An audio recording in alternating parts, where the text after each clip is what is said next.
Chapter 1, Come with me to the office. October in the capital city, the autumn weather was crisp and clear. Beijing University School of Law is a century-old school. The architectural style is extremely Chinese characteristics, even the school gate with the ancient architecture in general, grand and dignified.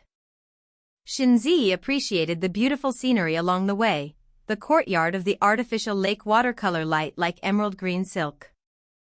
Just like the icy clean Jiangnan beauty, let the heart of love, cannot stop. The trees around the lake are like a picturesque landscape scroll. Xinzi found a public seat by the lake and sat down. Her eyes fell on the sparkling lake in front of her. Xinzi was a hot new comic writer on the Comic View platform, and at first when she drew comics she was just holding a fun mindset, drawing for fun on the Comic View platform.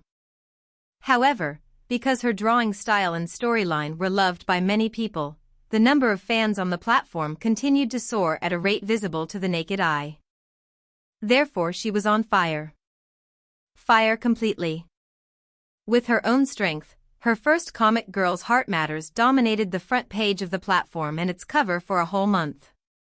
However, just a few hours ago, Xinzi was sitting in front of her desk, the capacitive pen in her hand drawing back and forth on the digital board, but she seemed to be dissatisfied with her own work and cleared the comics that had filled the entire page of her computer. The results of the story of a young girl's heart were something that Xinzi had never imagined, and it made Xinzi start to feel a bit inflated. And her editor was even after the completion of the girl's heart, non-stop urging Xinzi to open a new pit. Opening a pit is easy to say, but drawing it is really killing her. Xinzi had conceptualized the plot of the comic for more than a whole month, but she would always feel unsatisfied on the next day, and then start all over again. Looking at the blank computer page in front of her, Xinzi sighed with some distress. If this went on, there might really be not a single hair left in her head. Just when Xinzi was planning to put up her pen and paint again, Xin Mingyue's phone call suddenly called in. Sister, Jianghu rescue. Xin Mingyue's pitiful tone came through the receiver. What's wrong?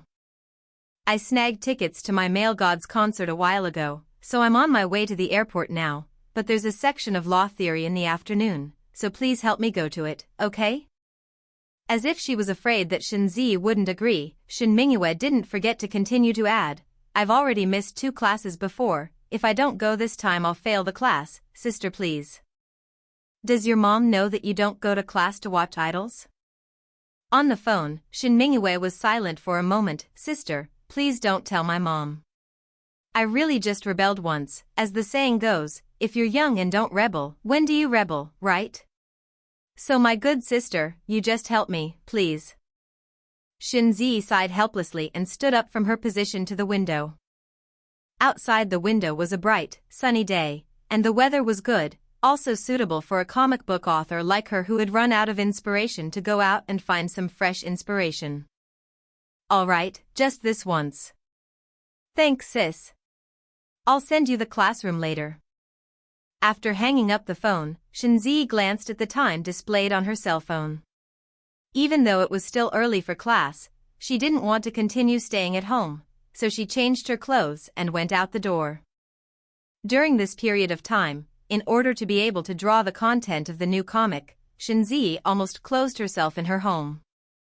Except for the occasional courier that she needed to go downstairs to pick up, her feet almost never stepped out of the house.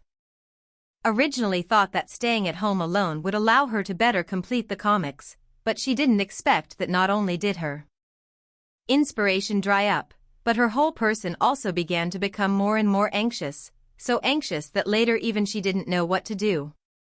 Since Xin Mingyue had asked her to help go to class, it was just as well that she could take this opportunity to relax.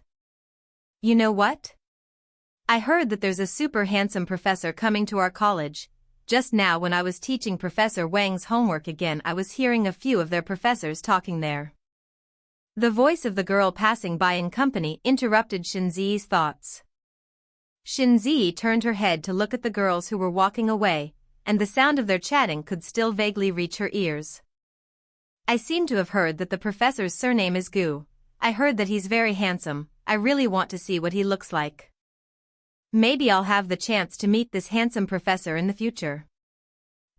There's still 10 minutes to go before class, we have to hurry up. Hurry up, I don't want to be criticized by that old headache again for being late. The girl's footsteps accelerated by a few points. Shinzi retracted her gaze, her eyes greedily swept over the beautiful scenery in front of her, and reluctantly stood up and walked towards the school building. When Shinzi stepped into the classroom was almost full of people, only the first row still had an empty seat.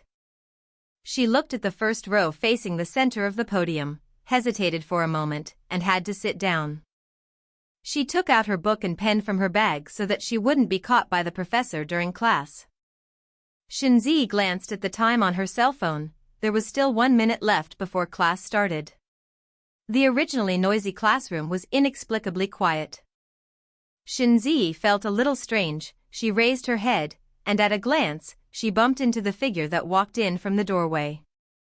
A simple white shirt, his figure was straight and thin. From Shinzi's perspective, she was able to clearly see the man's entire face. He had a skin that made people marvel and envy, so good-looking that it was unreal, handsome in a neat and honorable way. The man's line of sight blandly swept over the students under the podium, and eventually his gaze stopped on Shinzi's body. Meeting his line of sight, Shinzi surprisingly dropped her head somewhat sheepishly and subconsciously held her breath. The next half semester of law theory will be taught by me instead of Professor Song, my name dash. The warm and nice voice came into Shinzi's ears. Shinzi raised her head to look at the man who was standing right in front of her. Only to see the man turn around and pick up the chalk in the chalk slot, and write down 3 powerful words on the clean blackboard. Gujiyu. Shinzi looked at the 3 big words on the blackboard that were strong and soft, chapter and verse, and couldn't help but secretly sigh in her heart that the words were really like the man, and they were all so beautiful that people couldn't take their eyes off of them. She suddenly remembered the conversation between the 2 female students who were passing by the lake just now, and if nothing else, the very handsome professor they were talking about was standing in front of her right now. Gujiyu placed the chalk in her hand into the box on the podium. I hope that in my class, everyone can respect each other. Absenteeism, substituting to answer to, as well as substituting in class are strictly prohibited.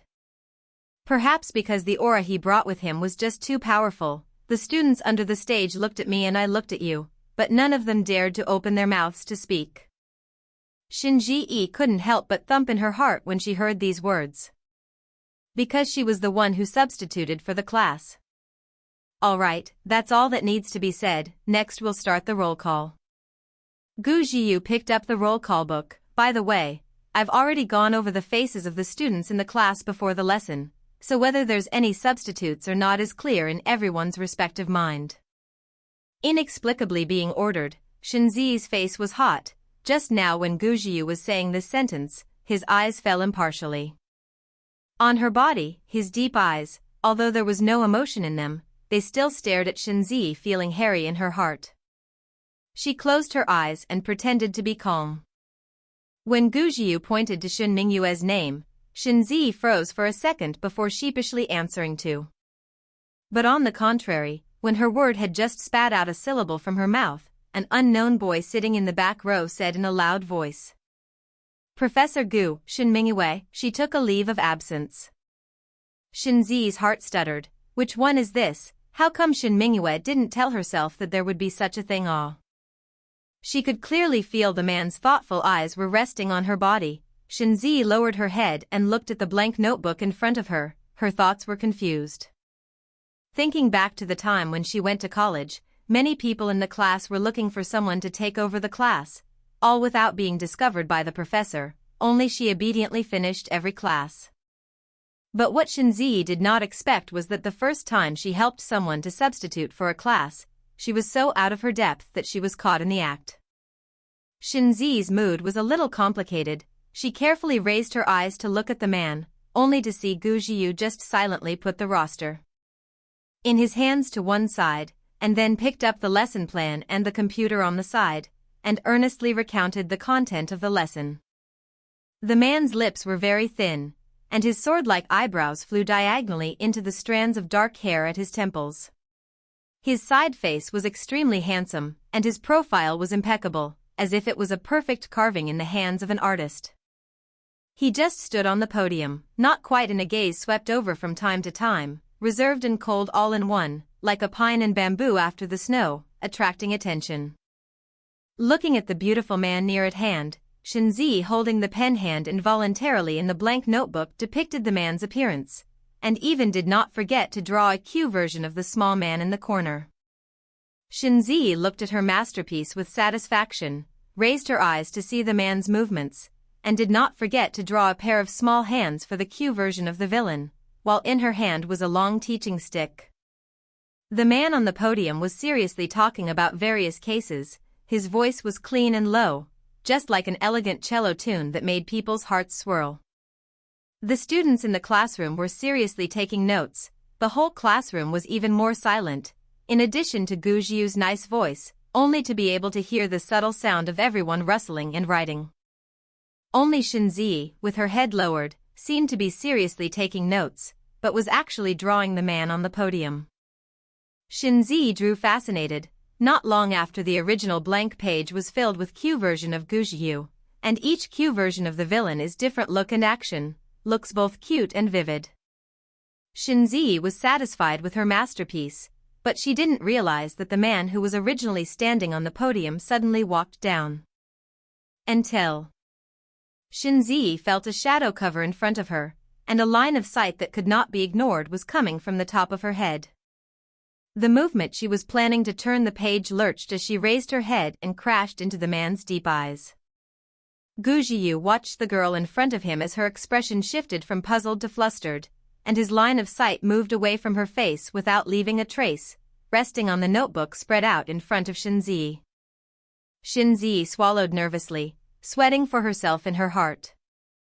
Only to see Gu Jiu turn around as if nothing had happened to continue the knowledge points that he hadn't finished just now, leaving Shinzi alone to stare blankly at his back. He did not see it. Shinzi lowered her head and looked at her notebook, frowning in confusion. Should not so obvious how can not see? Forget it, it's best not to see, so she can still get away with it. In case at that time he wants to pursue in detail, then she can be miserable. It was not easy to get through to the end of class.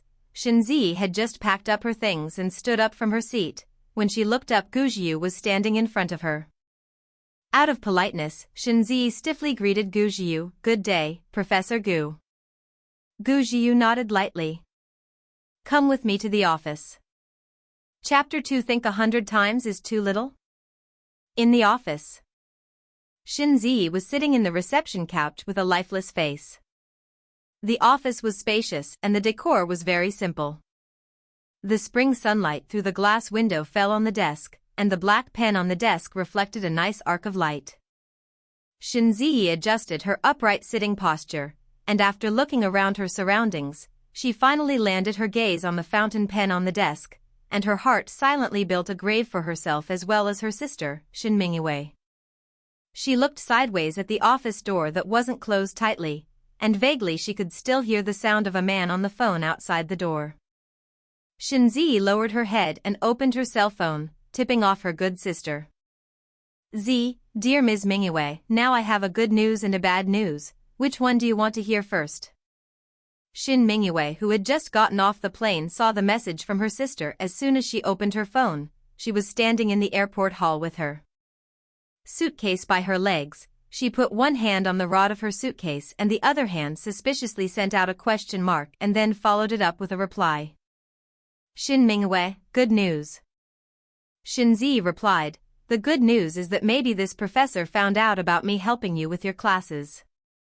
Shin Mingyu looked at the message sent by Shinji. It was like a thunderbolt from a clear sky that split her into several parts. Shin Mingyu, are you damn sure this is good news? This looks like bad news, all right. Where is the good news? It's over. The thought of Shinzi helping herself to substitute for the class was exposed. It seems like she's bound to fail this class. Shin Mingyue sighed.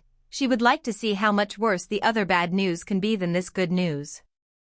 Shin Mingyue, what about the bad news? The bad news is that there is more than this one. I was caught drawing in his class. It can be said to be a mistake again and again. Shin Mingyue, point 6. Shin Zi fidgeted on the sofa. The person outside the door was still on the phone, seemingly talking about something very important. Such a long wait for Shin Zi is simply killing. There is a kind of sentence to death and the sense of despair before the death sentence. I don't know how long it took before Gu Jiu finished her phone call and pushed open the office door, walking in from outside. Seeing Gu Jiu come in, Shin Zi subconsciously jumped up from the sofa and looked at Gu Jiu respectfully. Professor Gu. Gu Jiu looked at the girl who was so nervous in front of him, and stepped away from his long legs to the water dispenser, reached out and took the disposable paper cup. That was placed on it, poured a cup of hot water, and only then did he walk in front of her, putting the warm cup of water in his hand on the desktop in front of Shin Zi. He sat back on his office chair, reached out and gestured for Shin Zi to sit down. Sit. Shin Zi obediently sat on the reception sofa, hands placed squarely on her knees, back straight, just like a first or second grade child sitting upright. At this moment, she was waiting for the man to open his mouth to sanction himself. Name? Shin Zi was a bit vain. Shin Mingyue. Gu Jiu swept a glance at her, her calm tone unable to hear any emotion. I'm asking for your name. Shin Zi. Why do you help substitute teach? The cell phone Gu Jiu placed on the desktop rang a few more times, and he glanced down at it, then stood up with the phone in his hand and said to Shin Zi, I'm sorry, I'll take a call. This time he didn't answer it outside the door, but stood in front of the office window, his deep gaze falling on the lake not far away, holding the cell phone straight. Shin Zi's gaze was fixed on the man's back, and on closer inspection, Gu Jiu fit her vision of a handsome man in a novel, as well as the look of the male lead of the manga she wanted to draw. Thinking this way, Shin Zi suddenly felt that she could use Gu Jiu's crime-inducing face for the male lead of her new pit. Although this sounded a bit unethical, who could resist a handsome man? Moreover, Shin Zi could guarantee that a serious person like Gu Jiu would never be bored to read this kind of teenage romance manga, so she didn't need to worry about being discovered by the main character. Even if she was found out, she was still wearing a vest, and Gu Jiu wouldn't know her real name behind the vest. If she was unlucky and Gu Jiu really knew the identity behind her vest, it wouldn't hurt. Anyway, her main focus is a thick skin that doesn't care about other people's lives. When Gu Jiu turned around after making the call, he saw Shin Zi's eyes staring at him motionlessly. He put his cell phone into his pocket and took a step in the direction where Shin Zi was. Let's continue. The nonchalant voice interrupted Shin Zi's beautiful fantasy, and she looked back at the man who stood in front of her at some point. The man's condescending, downcast eyes gazed at her, and that innate sense of oppression caused Shin Zi's mood, which had managed to relax, to be lifted once again. Gu Jiu asked the previous question again, why do you help substitute teach? Shin Zi directly blurted out a lie without thinking. I heard that Professor Gu gave a good lecture, so I came here in admiration. Good one came here in admiration. The sunlight sprinkled in the window outlines the man's profoundly handsome features. Shin Zi reluctantly averted her gaze. She seemed to see the man late spring smiled a little. Gu Jiu was already expressionless, but at the moment it looked like he had the slightest hint of a smile between his brows. Yes? Gu Jiu raised an eyebrow. Today is my first official day of teaching. I don't know where Shin heard that I give good lectures. Shin Zi somewhat regretted the words she had just said without thinking, and now, well, she had been demolished by the rightful owner. Yes? Shin Zi revealed a look of bewilderment, involuntarily touched her nose, and laughed dryly a few times. Maybe I remembered it wrong. Gu Jiu didn't continue to make things difficult for Shin Zi. Her gaze fell on the white simple canvas bag beside the girl, and she asked carelessly, so what do you think of my class? Good. Especially good. I've never had such a good class before. Professor Gu, you're simply too good. Shinzi hurriedly seized the opportunity to pat the man's rainbow, but, although she didn't understand a whole lot of jargon during the class, it didn't stop her from patting her butt. Shinzi firmly believed that as long as she flattered loudly enough, then Gujiu shouldn't make things too difficult for herself. However, Shinzi thought wrong. Gujiu hooked her lower lip. All right, since you said that I taught the class well, then give me the notebook. Notebook? Shinzi's heart was startled, and only then did she remember what she had just done in class. Only then did Shinzi react to the fact that she had fallen into Gujiu's trap. She lowered her eyes, and her hands on her knees involuntarily clenched. Professor Gu. What? Not showing? She carefully glanced at the man, then nodded her head a few times like a chicken pecking at rice, asking tentatively. If I say I can't look, can I not look at it? Gujiu answered dryly, can't. Shinzi took out the brand new notebook from the white canvas bag beside her as if she were dying, and handed it to Gujiu with both hands. Gujiu took this pink and tender notebook in front of him. Flipping open the cover, he could see the Q version of the villain that had drawn a full page. The Q version of the villain was very much like him. Each one of them was a different look and action, and in the very center of the paper, it was the side face of him that Shinzi had drawn at the very beginning. Seeing the man looking at the contents of the notebook without saying anything, Shinzi spoke in a low voice. Professor, I was wrong. Gujiu's eyes moved away from the notebook and turned to Shinzi, who looked like she was admitting her mistake sincerely with her head lowered in front of her. Where did you go wrong? Shinzi's head was getting lower and lower, and her voice was getting smaller and smaller as she spoke. Wrong. Wrong in that I shouldn't draw in your class, much less draw you. And? What else? Oh yeah, forgot the most important one. And shouldn't be subbing for someone. Her eyes involuntarily fell on the man's hand that was holding the notebook. His fingers were long and slender, the back of his palm was large, bony, and beautiful. Faint veins were revealed on his arm. Looking at Shinzi involuntarily swallowed her saliva. Good-looking hands. So want to touch. Nice drawing. Gujiu closed the book and placed it on the table in front of Shinzi. The sudden compliment caught Shinzi off guard. She froze and blinked a few times. She didn't hear it wrong, did she? Gujiu actually not only didn't get angry, but even complimented her on her good drawing? Professor Gu, Shinzi tilted her head, cautiously probing. You like it? It was hard to see that Professor Gu would actually like such a Q version of a villain, but that Q version of a villain was indeed cute as hell on a closer look. It was no wonder that someone who looked as cold and ascetic as Gujiu would also like it. Gujiu let out a low hum from his throat, and before Shinzi could feel happy because of his affirmation, Shinzi heard news that made her feel sad. Go back and draw it 100 times and bring it to me tomorrow. Huh?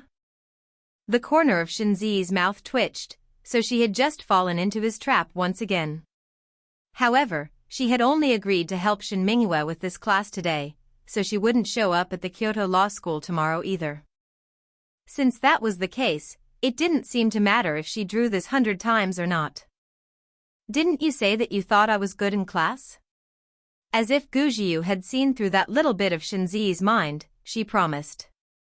A piece of paper from her computer and put it in front of her. This is my class schedule, don't forget to come to class in the future. Shinzi looked down in disbelief at the class schedule that appeared in front of her, and when she saw that except for Wednesdays and Thursdays, which were afternoon classes, the rest of the time it was all early 8s. That instant, her world became dark all of a sudden. When she was in college, the thing she hated the most was early 8s. As a result, now that she had graduated, she still had to go to the early 8. Sinning.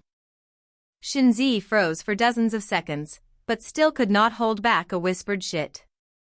The words just fell, the man's clear and cold voice came. Say what? Shinzi replied sheepishly, no, nothing. Think 100 times is too little? Chapter 3 We are all family members, no need to be polite. The next day. Shin Mingyue arrived at Shinzi's home early and threw the bag in her hand on the sofa and whined. Shin Mingyue leaned on the sofa, sister, what to do, won't I have to go face this horrible professor today? Shinzi rubbed her eyes that were still awake, walked over to the water fountain and poured herself a cup of water, and laughed dryly a few times towards Shin Mingyue. It's not just you, there's also me. Shin Mingyue froze for a few seconds, suddenly remembering that last night Shinzi told herself that Gu Jiu had asked her to go to class. Her eyes widened, looking at Shinzi sitting on the other side of the sofa in a bit of disbelief. You're really going to go to Professor Gu's class, ah? Actually, he can't find you if you don't go. Go, of course I have to go, Shinzi yawned, her head still not very clear. Not only do I want to go to class, I also want to fuck him. Sister, are you crazy?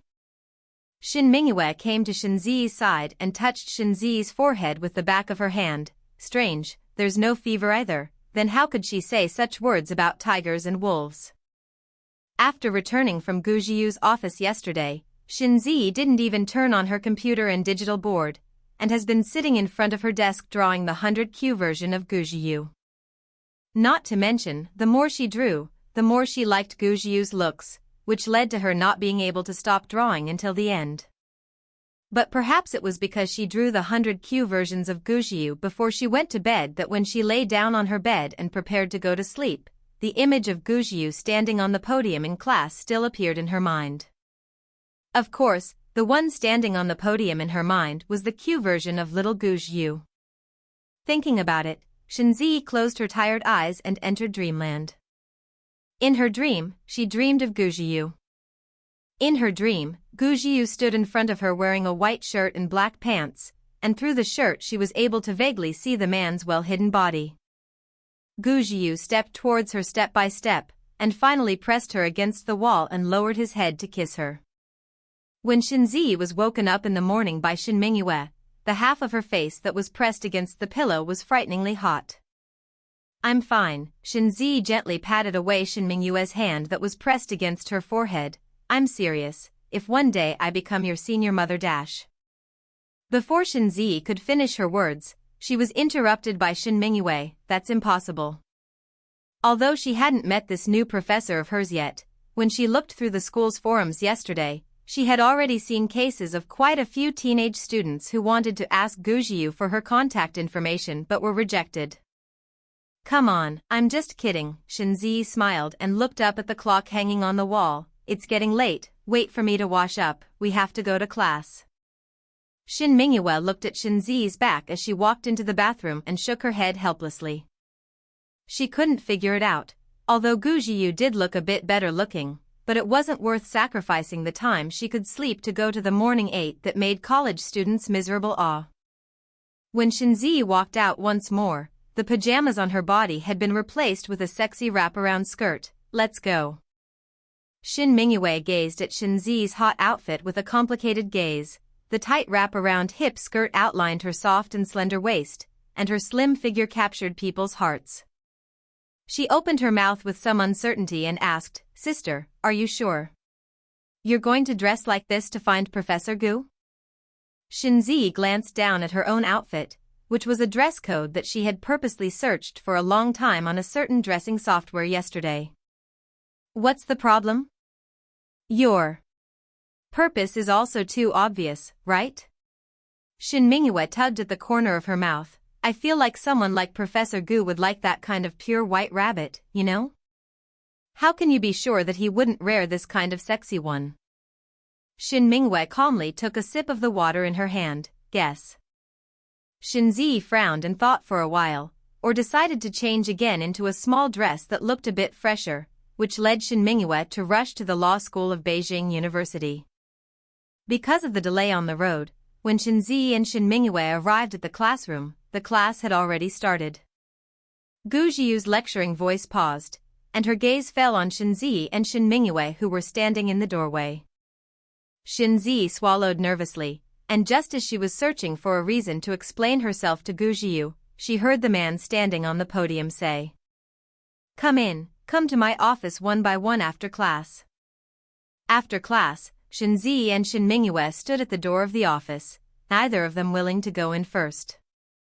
Shin Mingyue pulled Shinzi's arm with both hands, swaying from side to side in a small range. "Sister, you just hand in a drawing, you first." "Don't, I'm scared." Although Gu Jiu didn't speak harshly yesterday, Shinzi was afraid of him for no reason. She always felt that although he spoke elegantly, he would always dig a hole for her to jump into. Shin Mingyue's face was frustrated. "I'm scared too, sis. You've at least faced him. I haven't faced him at all, and I'm really trembling in my legs right now." The two of them just stood there in the doorway of the office and pushed back, and finally Shinzi helplessly proposed. "Let's do it this way, rock paper scissors, whoever loses goes first, one game to decide the winner." "Okay." Shinzi put out cloth, but Shin Mingyue put out rock.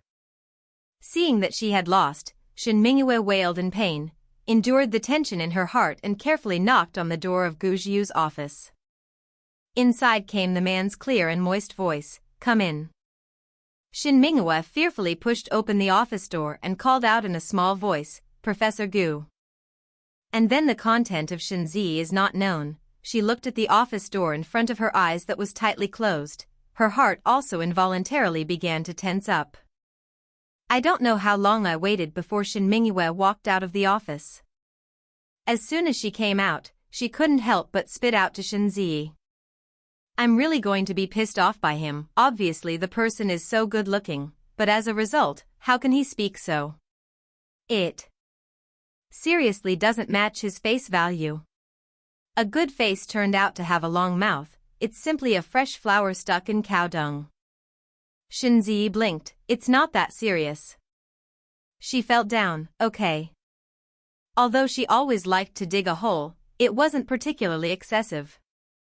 "Sister, you don't understand. He made me write a 10,000-word review, and also said that if there is a next time then I will directly fail the course. I really..." Shin Mingyue took a deep breath. "Sister, don't hit him, or you'll have a bad time in the future." Shinzi knocked on the door of the office, and as soon as she entered, she saw Gu Jiu sitting on the large desk, holding a dossier in her hand, and the black pen in her other hand, circling and drawing on the dossier from time to time. Shinzi turned around and gently closed the door behind her before she whispered, "Professor Gu Jiu." Gu Jiu raised her head, her gaze falling on her body. She was wearing a small perfumed skirt set, and the light pink plaid set off her temperament with extra warmth. Her long black hair fell over her shoulders, shiny and silky, and one side of it was pinned behind her ear, revealing small, rounded earlobes. Stockings will be her pair of long and straight legs outline out. Under the feet is a pair of black leather shoes. An extraordinarily well-behaved appearance stood in front of him. Seeing that Gu Jiu didn't say anything, Shinzi took out the drawing in her bag and handed it to him with both hands. Gu Jiu took the girl handed over the manuscript. His eyes surveyed the pure white A4 paper that 100 lifelike Q version of the villain's face of the expression of happiness, sadness, anger, calm. Each one of the action is also different. Some of them are in serious reading, some are holding a teaching stick. Looking at the cute and vivid Q version of the villain in front of him, the corner of Gu Jiu's mouth curved. He placed the paper on one side of the dossier and took a sip from the cup of water at hand. "All right, go." Shinzi didn't leave immediately, but stood in place and looked at Gu Jiu. "Professor Gu, then for your class afterward, I don't come."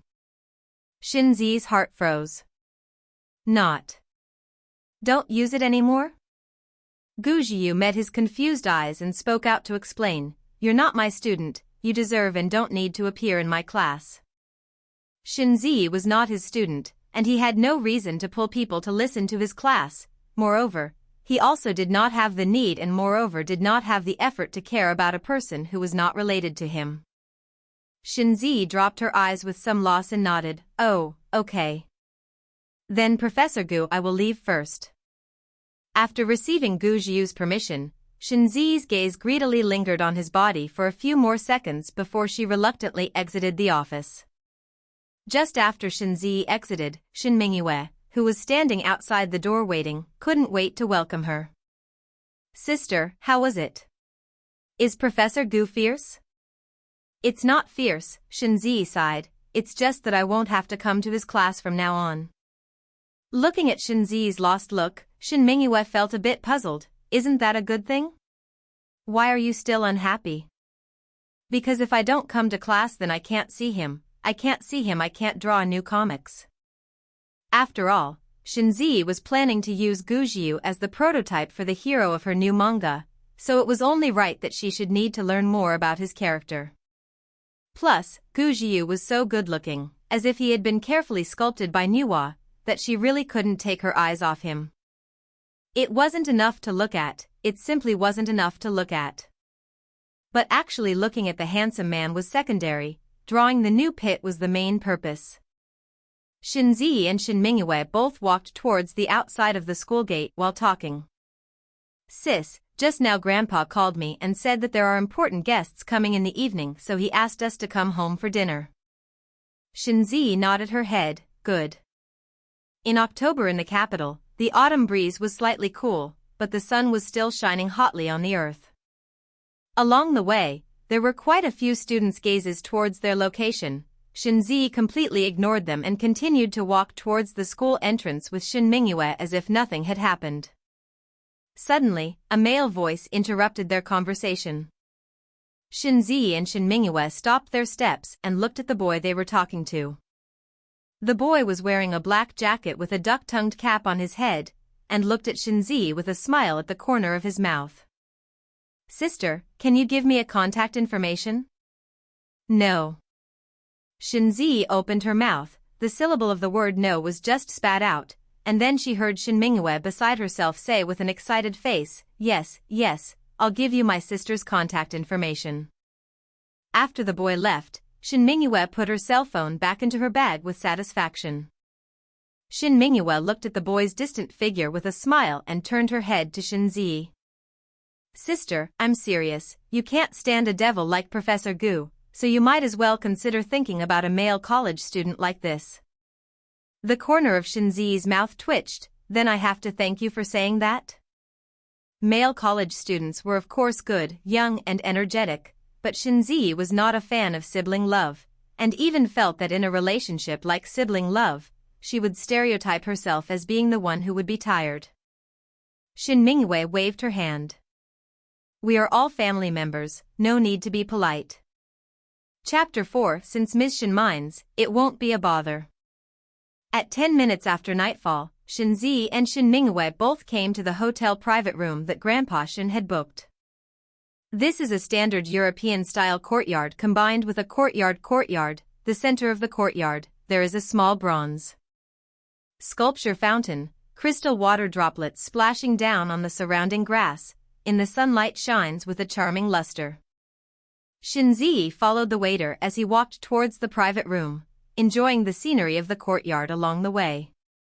"Sister, tonight's guest looks like he's really quite important, or else Grandpa wouldn't have chosen such a high-class place." Shin Mingyue looked around at the surroundings and architecture, and it was obvious that this hotel's spending was not ordinary.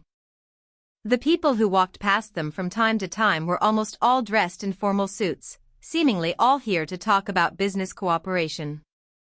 Although they didn't know exactly who the guests were that Grandpa was talking about tonight, but just by virtue of this stance, they could roughly guess that the other party was someone Grandpa valued highly.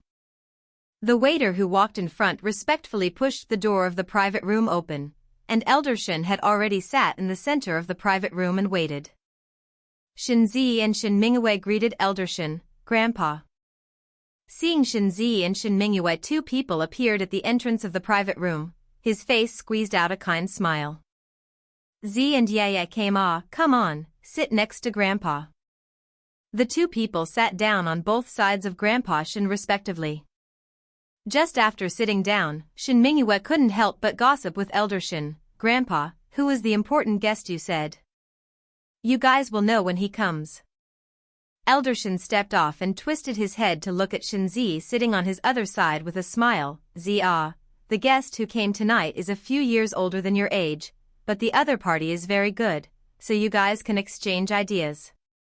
Shinzi's movement in her hands was a beat. The more Master Shin said this, the more it sounded like he was helping her. Matchmaking. Shinzi pulled out a smile. Okay, Grandpa. After a while, the door of the private room was once again pushed open by the waiter. The conversation between the grandparents and grandchildren was interrupted as a result.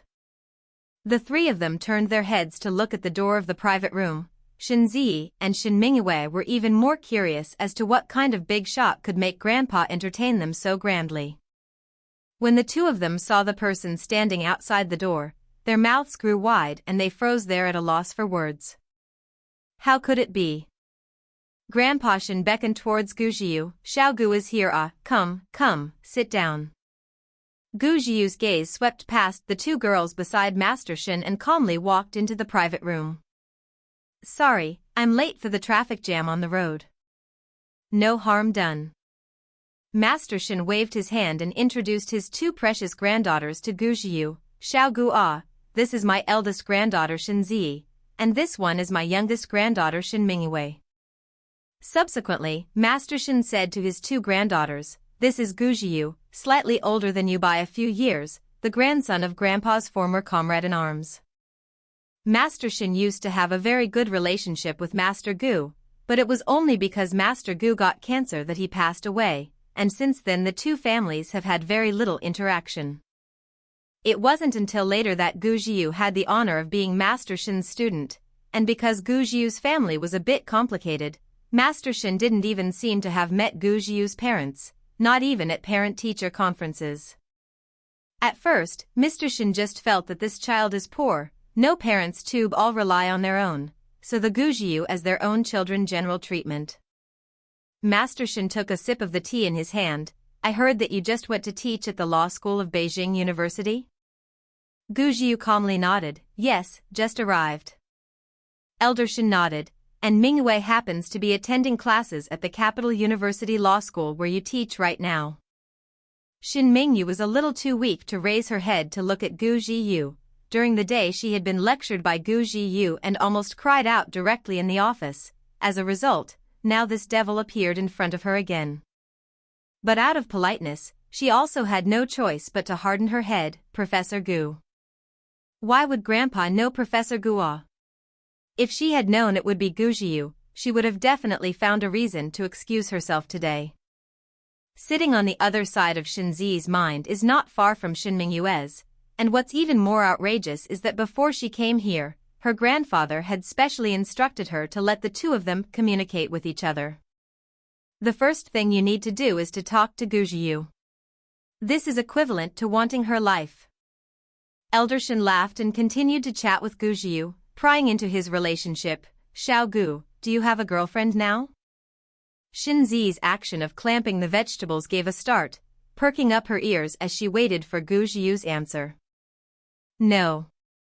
No, that's just right. Elder Shin was instantly energized, rushing to introduce Shinzi to Gujiu. You're a few years older than RZ, so you can get to know each other. RZ is actually very well behaved, except for some times when she might be a bit stubborn. The old man's words made Shinzi feel a little weak. If she hadn't had any contact with Gujiu before this, then she would have been able to act like a good boy in front of him, but as it happened, the first time she had contact with Gujiu, she had been substituting for Shin Mingyue and drawing her own Q animation in class. Shinzi suspected that her image in Gujiu's heart had long since ceased to be that of a good girl. Shinzi took a small sip of the soup in her hand, her gaze surreptitiously lifting to gauge the complexion of the man sitting across from her. Gujiu was still as calm and self-contained as ever, perhaps noticing her line of sight, so his gaze slowly looked toward Shinzi, meeting Shinzi's pair of lines of sight with a bit of emptiness. Shinzi watched as the man curved his lips a little, his thoughtful gaze carrying a hint of flirtation. She panicked and moved her eyes away, pretending to be unaware of anything as she drank the rib soup in front of her with a strong sense of calm. She could hear her heart thumping violently, and her ears involuntarily began to heat up. The man's light voice with a smile came into her ears. Well, it's quite well behaved. Shinzi almost didn't spit out the soup in her mouth, choking on the rib soup, coughing a few times in a wretched manner, her face bursting red. She looked at the man, only to see that he was staring at himself, just staring at her face with interest. His eyes seemed to be smiling, the bottom of his eyes were filled with an imperceptible color of gloating. Shin did not continue to talk about this topic. After all, he can do is to help young people matchmaking. The rest of the idea is all rely on their own choice. Master Shin shifted the topic to Gu Jiu. Xiao Gu, you really plan to settle in the capital this time? Well, don't plan to leave again. On the side is a melon eater. Shin Mingyue curiously wandered back and forth between the two, pursed her lips and hardened herself against the urge to laugh, lowered her head and quietly sent a message to Shinzi under the table. Shin Mingyue, sister, you go for it. The cell phone placed in her hand vibrated a few times. Shinzi's gaze glanced at Gu Jiu and Elder Shin, seeing that the two were chatting furiously and did not put their attention here, before she sneakily brought her cell phone under the table. When she scratched her phone open, she saw a message from Shin Mingyue. Shinzi painstakingly typed the letters on the 26 keys with one hand. I'll really thank you. It's good to stay in the capital, so the big guys can take care of each other. In the past days, if you are free to come to the Shin family to play, all of us welcome you. Shin Mingyue listened to what Elder Shin said. On the surface, she looked calm, but inwardly, she had already shaken her head into a rattle. She didn't welcome the devil at all. Xiao Gu, are you renting a house here or are you living in the faculty dormitory of the capital court? Gu Jiu answered truthfully, I'm currently in the faculty dormitory, and I've been looking for a house recently as well. Listening to the conversation between the two, Shinzi's heart vaguely had an unsettling premonition.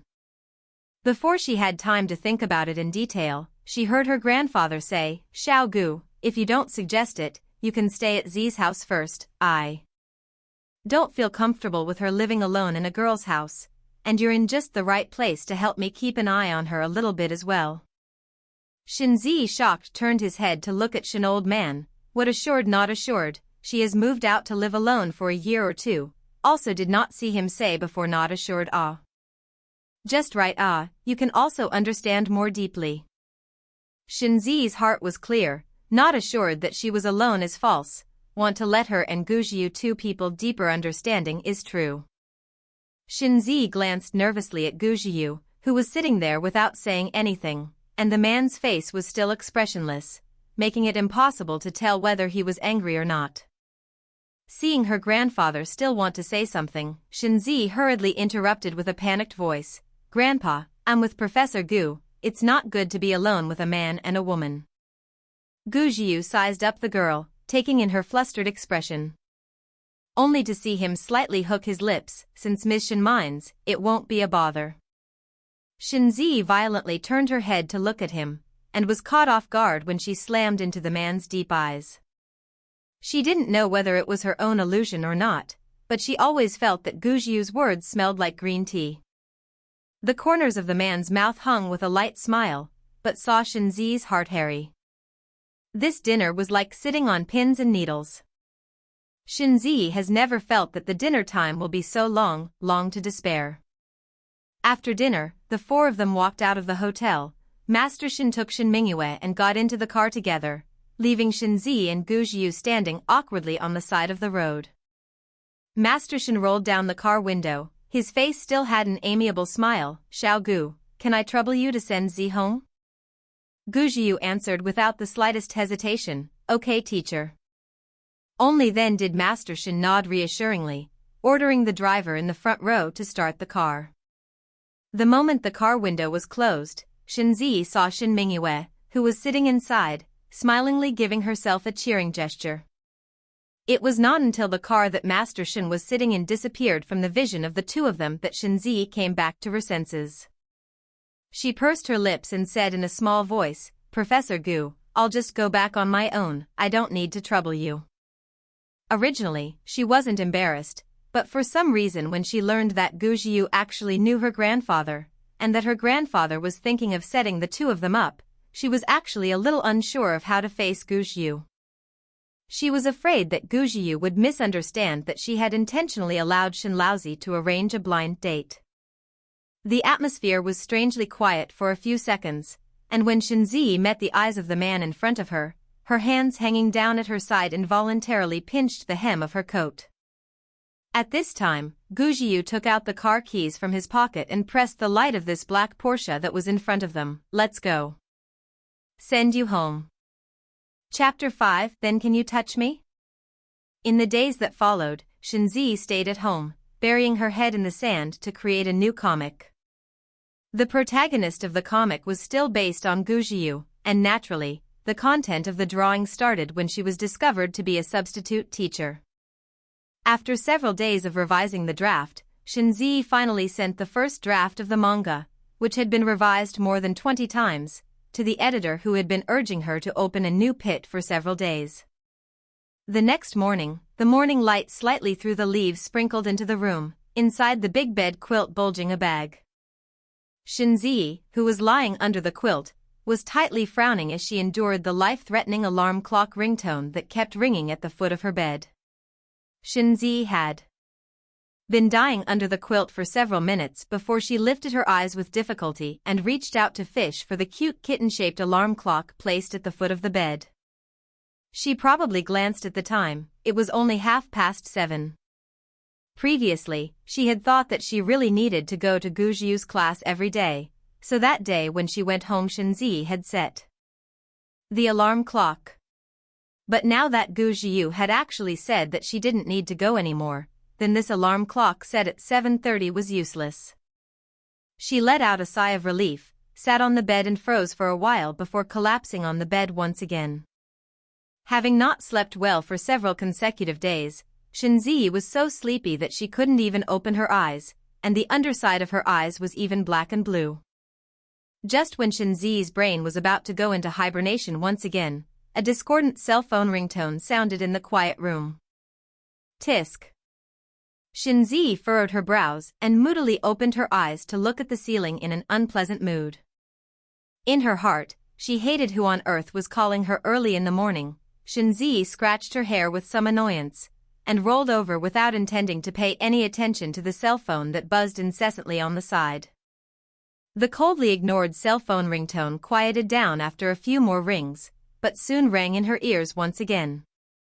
Shen Zi closed her eyes and fumbled around on her pillow, narrowed her eyes into a slit and pressed the answer button on the screen, and then quickly pressed the amplify button before tossing the phone aside. The gentle voice of the editor came from the phone. Dear Mr. E, good morning. Good morning, my ass. The good dream was first woken up by the alarm clock, and then by the ringing of the phone before she even closed her eyes for a long time. The current Shen Zi only felt that her world was not good anymore. Shen Zi sleepily stepped her head into the soft pillow, her voice muffled. Be normal, okay? Sudden gentleness scares me. For Shen Zi, her editor was a dangerous existence. A few days ago, the attitude of urging the editor to change with now is completely just like two people, used to the tigress mode of the editor, suddenly become gentle. Shen Zi really cannot accept for a time. The other party still maintains a gentle watery voice. What are you talking about, Ms. E? People have always been so gentle. Shen Zi laughed dryly a few times. What's the matter with calling me? Is there anything that needs to be revised in the new pit? In fact, the manuscript sent to the editor, Shen Zi revised until later in the brain is simply a piece of paste, messy elements in the comic scribbled, but in the end rather not very satisfied. But compared to the previous draft, this one was barely passable. There's no problem whatsoever, Mr. E. You drew that Q villain really well. I can now begin to imagine that if this manga catches fire, there must be quite a few fans who want the Q version of the manga's villain's peripherals. Shen Zi didn't have much interest in all of this. In her opinion, the only thing she had to do, care for, and be concerned about was her own job. Doing her best to draw the best-looking comics. Shinzi yawned sleepily. It's good that there's no problem. The editor on the other end of the phone asked, Mr. Na-e, have you thought of a name for your new manga? I've thought of it. It's called Can I Touch Your Hand, Professor? Listening to this name, how high class. Mr. E, this name of yours. The editor on the other end of the phone was about to say something, but in the end he chose to compromise. All right, Mr. E likes it then, let's call it that. Oh right, the editor seemed to remember something important. Your Girl's Heart Matters was looked at by the film company. The other party is now the giant of the film and television industry. You listen entertainment. The other party would like to meet with Mr. E to talk about it in detail. Mr. E, do you see when you're free? Shinji Yi's head had cleared up quite a bit. She opened her bleary eyes. I'm available. Then how about today at noon? Because there's also a manga over at Group A that's now competing with Maiden's Heart Matters, but although the other party is more interested in cooperating with Maiden's Heart Matters, I still feel that it's better to make the first move if I can. At this time, Shinzi was already sleepless and sat up from the bed. Okay, noon then. After hanging up the phone, Shinzi leaned against the back of the bed and rubbed her temples with some headache. As soon as she closed her eyes, last night's scene surfaced in her mind.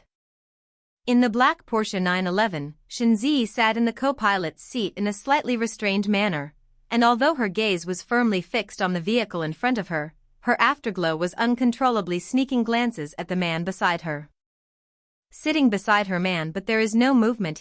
She can only see the man resting on the steering wheel, hand one after another lightly tapping the steering wheel. His hands are very beautiful, nails trimmed very clean, bone joints are clear, only cover the crescent moon are her favorite curvature. Shinzi had to admit that she didn't resist looking at the man's hands a few more times. Only what Shinzi didn't realize was that she had long ago changed from stealing glances to looking brightly and admiring his hands. Perhaps her line of sight was just too hot. Gujiu, who hadn't moved, suddenly looked sideways at Shinzi, catching her line of sight squarely on her own hand, which was resting on the plate. Gujiu slightly curled up the corner of her mouth. What are you looking at? Looking so mesmerized? The sudden voice startled Shinzi, who hurriedly retracted her gaze sheepishly. No, not looking at anything. Really? Gujiu's tone carried a light smirk. How come I see someone seems to be staring at Dash? Before Gujiu could finish his words, Shinzi interrupted him in a panic, and simply broke down. I was just looking at how good your hands look. Anyway, she had embarrassed herself in front of him not once or twice, so it didn't matter if it happened one more time. Gujiu froze for a moment, seemingly not expecting the girl in front of him to actually say it so bluntly. He turned his head and continued to look at the vehicle in front of him, one hand on the steering wheel, his tone full of flirtatious meaning. Then do you need me to give you a good look with my hands? Shinzi looked at the white and slender hand and gulped. There were only the two of them in the car anyway, and she didn't need to play nice like she usually did in front of her grandfather, and since Gujiu brought it up, she simply climbed up the pole. Then can you give me a touch? Yet all that responded to her was the man answering without the slightest hesitation. Dream on. Thoughts returning, Shinzi opened her eyes and got out of bed. Shinzi arrived at the location set by Party A at the prescribed time. Pushing open the door of the private room, she saw the suited Chin-Su had already sat down in his seat. Shinzi had heard of Chin-Su's name before, when Yang Film and Culture Company released its first self-produced drama that exploded in popularity after just one day of broadcasting, and Yang Film's stock price quickly soared as a result. And all this credit will be attributed to this man. Chin-Su appeared in front of her at this time. Shinzi has seen Chin-Su's interview, in which Chin-Su said that his father no longer holds any hope for Youth Hearing Pictures, and even once wanted to directly declare bankruptcy and end these years. Youth Hearing has not been able to shoot a good TV journey. However, Chin-Su did not agree with his father's viewpoint, so he came back from abroad and accepted the mess in his father's hands. In just 3 years, Youth Hearing Film and Culture Company Limited is also the fastest speed in his hands back to life, and today's Youth Hearing works, but also let a lot of top stream stars want to fight for the opportunity to perform. Shinzi closed the door of the private room and came to her seat. Mr. Chen, sorry for the long wait.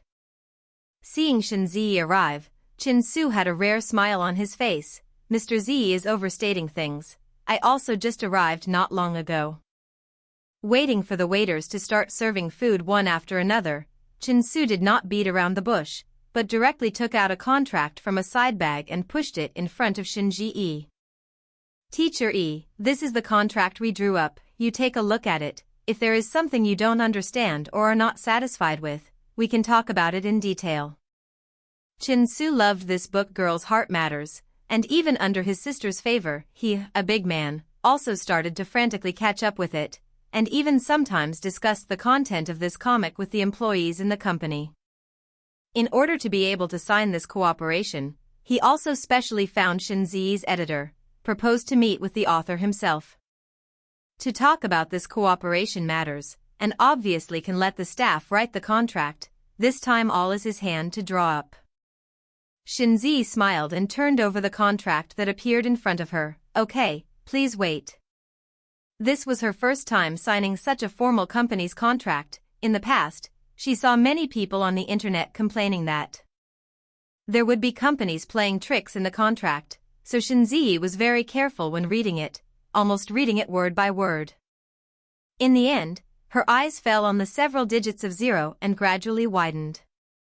Shinzi counted in her heart, 7 digits. Seeing that Shinzi had been frozen on that page, Chin-Su asked with rare nervousness, Ms. E, do you have any questions? Shinzi shook her head, her eyes looking back and forth at the series of zeros several times before she slowly said, No, no problem, just think that this honorarium seems to be a bit. Before she could finish her sentence, Chin-Su interrupted her with what he thought was a clear understanding. Is the honorarium too little? Then what is Ms. Yi's psychological price? We can give it all. Sure enough, he was the first brother of the movie and television industry, and he was actually so bold. Obviously not expecting the other party to have such an attitude, Shinzi waved her hand in panic. No, I just think it's a bit much. After all, this comic still has a lot of shortcomings. At least I don't think it's worth this price since I think I'm not. Although that 7-figure sum of money smelled good, Shinzi was still a bit self-aware of her own work, and she didn't want to make money against her conscience. When she first drew A Young Girl's Heart, she was completely in the mindset of drawing for fun. Her drawing skills and storyline were rusty, and even slightly simplistic compared to her contemporaries. Adding to that, she was still a newcomer. In the end, and even if she was lucky enough to have a book become a god, but in essence, her strength still couldn't be compared to those great gods. Hearing Shinzi's words, Chin-Su froze for a moment, and then didn't hold back his laughter. He explained seriously. Mr. E, we all love your comics, and all of us feel that this one of Mr. Yi's is well worth the price. We will meet and discuss unanimously before pricing. This is the result of our discussion, and it is also the price that all the other leaders of our company except me agree with, so Mr. E doesn't have to worry, your comic is really good. Chin-Su's words made Shinji E feel a little moved. It was no exaggeration to say that this was the first time since she drew her comics that she had received compliments from other than her friends. So would Miss Shin be willing to consider cooperating with us, hearing pictures? Chapter 6, Then you can get ready to fail your classes. Chatting with Chin-Su is quite smooth, Shinzi also satisfied with the signing of this contract. After the meal, Chin-Su offered to send Shinzi home. Shinzi excused herself a few times but really couldn't resist Chin-Su, so she had to trouble him to send herself downstairs to the apartment. In the car, Chin-Su inadvertently asked about Shinzi's relationship status. Ms. E is so outstanding and still doesn't have a boyfriend? Shinzi shook her head and answered truthfully, not yet.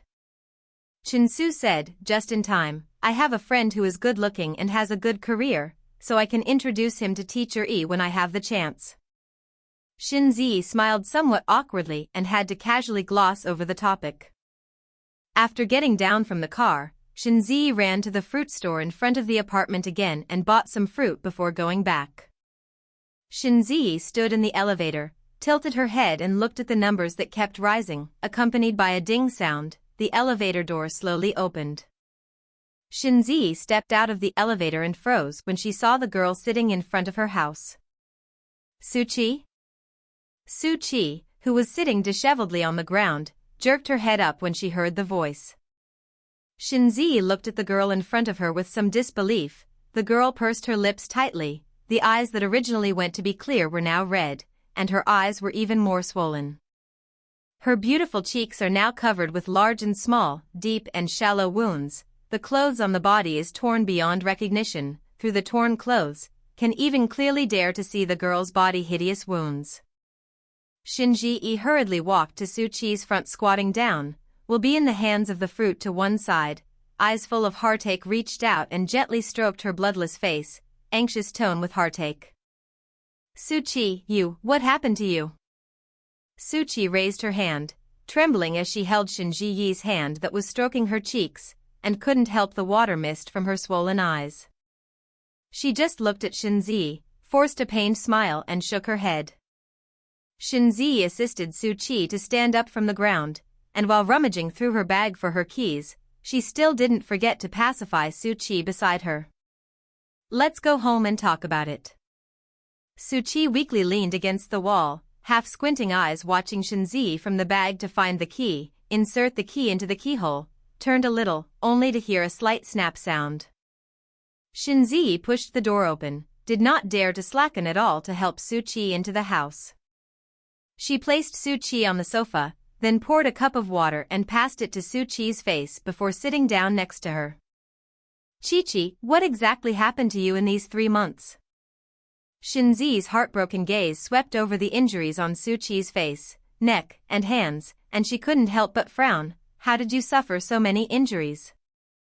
Suchi handed the cup of water to herself. The hand holding the cup of water still couldn't stop trembling. She took a light sip of the warm water in her hand, and the tears that she had been holding back in her eyes seemed like the floodgates had been opened, and she couldn't stop them from flowing out of the corners of her eyes. Don't cry. Shinzi drew a few napkins from the coffee table, carefully avoiding the wounds on Suchi's face, helping her wipe away the tears. Don't cry, tell me what's going on, say it and we'll solve it together. They. Suchi broke off and opened her mouth. Just as soon as she opened her mouth, her tears couldn't stop flowing. Suchi calmed her emotions for a long time before she barely managed to calm down. These 3 months or so, they locked me up. What did you say? Shinzi stared wide-eyed in disbelief. Your father, just for that matter, so he locked you up for 3 whole months? Suchi nodded. Then the injuries on your body are also caused by your father and them?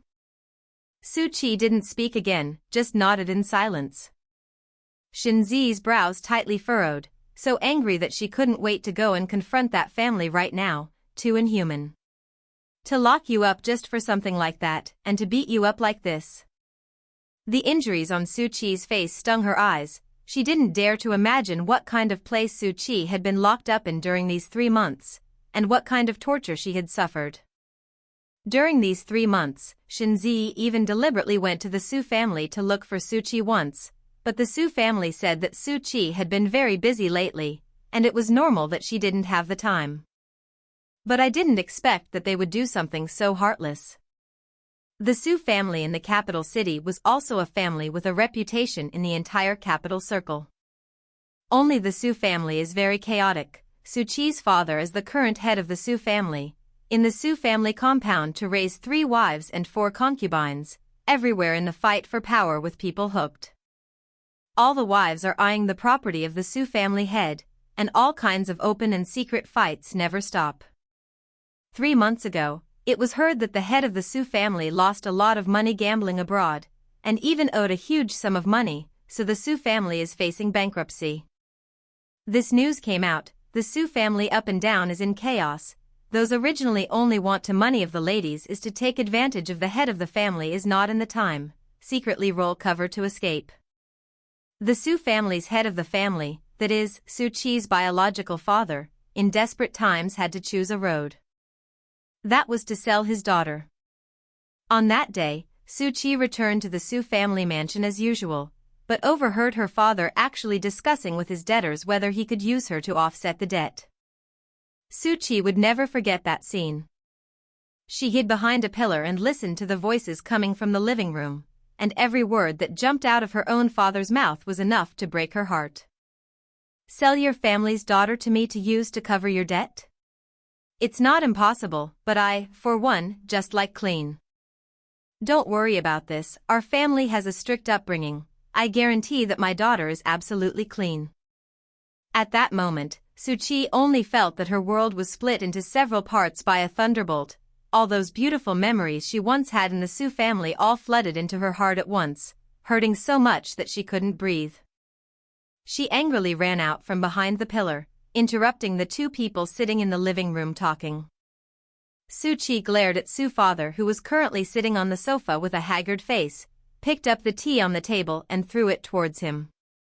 I don't agree. Su Tianming angrily stood up from the sofa and stretched out his finger to point at Su-chi's nose. Su-chi, this matter is not up to you to agree or disagree. I have raised you for so many years, you have to be of some use. Suki's eyes widened as she hysterically roared, you don't deserve to be a father. Dropping these words, Su-chi left the Su family compound without looking back. Just let Su-chi never expect it is. His own father will actually for the money will be so inhumane, even his own daughter is not the slightest bit spared. Originally thought that this matter is so past, but did not expect in a later day, Su-chi is carrying just from the supermarket to buy things walking on the road. Just at this time, she was suddenly appeared behind the man in black to knocked out. By the time she woke up again, she realized that she was in a dark place. From that time onwards, she began a 3-month-long ordeal. These 3 months were a pain that Su-chi would never want to remember, and even more so, a shadow that would stay with her for the rest of her life. Shinzi bent down and took out the medical kit that was placed under the coffee table, taking out alcohol and cotton swabs from it. I'll help you treat the wound first, you'll stay at my house these days, so as to save them from finding trouble with you again. Su-chi took the cotton swabs and alcohol from Shinzi's hands and shook her head. I can't live here with you. Shinzi was puzzled. Why? Because my dad, if he can't find me, he will definitely look for you, and at that time, he will not only cause trouble for you, but may also involve you. Shinzi sighed. What should we do? Or we should call the police now and let the police handle this matter. Although he has done quite a few things wrong. Su-chi dropped her eyes forlornly, but he is still my father no matter what. Even if he did things that hurt the heavens and the earth, but at the root of it Su Tianming was still her father. To send her own father to prison, Su-chi was somewhat unable to bear it. Shinzi reached out and grabbed Su-chi's arm, patiently persuading her. Su-chi, I know that you still remember that he is your real father, so you don't want to call the police. But Su-chi, have you ever thought that when he chose to make the choice to treat you as an object to be exchanged with others, he has long since stopped thinking about the so-called affection? Have you ever thought that affection is simply worthless in front of him? Shinzi pursed her lips tightly, her gaze looking straight into Su-chi's eyes, longing for Su-chi's heart not to be so soft. That person should be punished as he deserves, instead of leaving Su-chi alone in pain. Su-chi hesitated for a long time. Shinzi was right, perhaps her so-called real father had already used her as a bargaining chip. Perhaps in his heart, the so-called family love is not even comparable to the money. And this bargaining chip and the so-called affection, but can put her dignity completely trampled on the bottom of the foot, let her feel suffocated. After a long time, Su-chi seemed as if she had made up her mind, looked at Shinji with determination, and nodded, good. Then let's call the police. The moment she came out from the police station, Su-chi looked at the bright air outside the police station and revealed a long-lost smile. At this moment, Su Tianming was sitting in the police station under investigation by the police, while Su-chi and Shinzi were standing outside the door of the police station, smiling at each other. Shinzi looked at Suchi by her side and asked, "What are you going to do next?" Suchi smiled, her gaze falling on the tall buildings in the distance. "I've saved up a sum of money, and I want to go out for a walk." "Good," Shinzi let out a long breath. "When do you plan to leave?" "Tomorrow." "Then." Shinzi stopped and tilted her head to look at Suchi. "Let's go for a small drink before you go." In the law school of Beijing University, Gu Jiu was looking at the file at his desk. He had recently taken on a slightly tricky case, so he spent almost all of his time after class reading these types of dossiers. Suddenly the door to his office was pushed open, and Gu Jiu, who had heard the commotion, raised his head to look at the door, only to see that the person who came in through the door was a girl. "Professor Gu." The girl met Gu Jiu's line of sight and shyly lowered her eyes. I have a few places I don't understand. Can I ask for your advice?" "Where?" The girl was wearing a deep V bodysuit, and underneath she wore an ultra-short wraparound skirt, showing off her voluptuous figure. Only to see the girl flip open the book she was holding in her hand, walk over to Gu Jiu's desk, and deliberately bend down, propping her elbows on the desktop, exposing the spring light inside her. She pretended to pass the book to Gu Jiu as if nothing had happened. "Here." Gu Jiu's gaze never fell on the girl's body, only reaching out to take the book and glancing at the place the girl pointed to. It was a very simple concept question, and it could be said that even students who hadn't listened carefully to the class would be able to easily make this question. At this moment, Gu Jiu looked at the book in front of her, and in her heart, she could probably guess what kind of thoughts the girl in front of her had in mind. A charming and seductive smile appeared on the girl's face, her shy gaze staring at the man, trying to discern a hint of a different look from the man's expressionless face. The girl held back her nervous and expectant feelings as she waited for the man to speak, and after a long time, the man in front of her finally opened his mouth. "Don't you understand such a concept?" The girl feigned an innocent and pitiful look and nodded. "Yes, people are rather stupid." Gu Jiu closed the book and put it in front of the girl, who deliberately moved forward again, trying to catch the man's eye. But who knew that Gu Jiu calmly took the volume that Fong hadn't finished reading and read it carefully. "Then you can get ready to fail the course." Chapter 7, Old Men Don't Know What They're Doing. Late night. In the charming bar, the air was filled with the smell of alcohol and nicotine, and the hormones bursting out of the bodies of men and women rendered the entire bar. Wearing a black slim-fitting halter dress, Shinzi and Suchi sat in front of the bar not far from the dance floor. The bartender in the bar skillfully and quickly mixed 2 cocktails and handed them to the 2 ladies, and made a gentlemanly gesture of slow use. Shinzi picked up the dragon-color orchid lovers in front of her and passed it to her mouth. The tantalizing aroma filled the tip of her nose, making people want to taste it. She took a light sip of the wine, and the lime juice inside was so sour that she frowned slightly. Shinzi looked at Suchi, who was sitting beside her and was looking around, and asked, "Which country are you planning to play in?" Suchi retracted her eyes, her delicate body swaying in small random increments along with the heavy metal music. "Didn't think about it. I bought a ticket to M country, intend to have a freestyle travel, go wherever to play." Shinzi smiled. "That's good.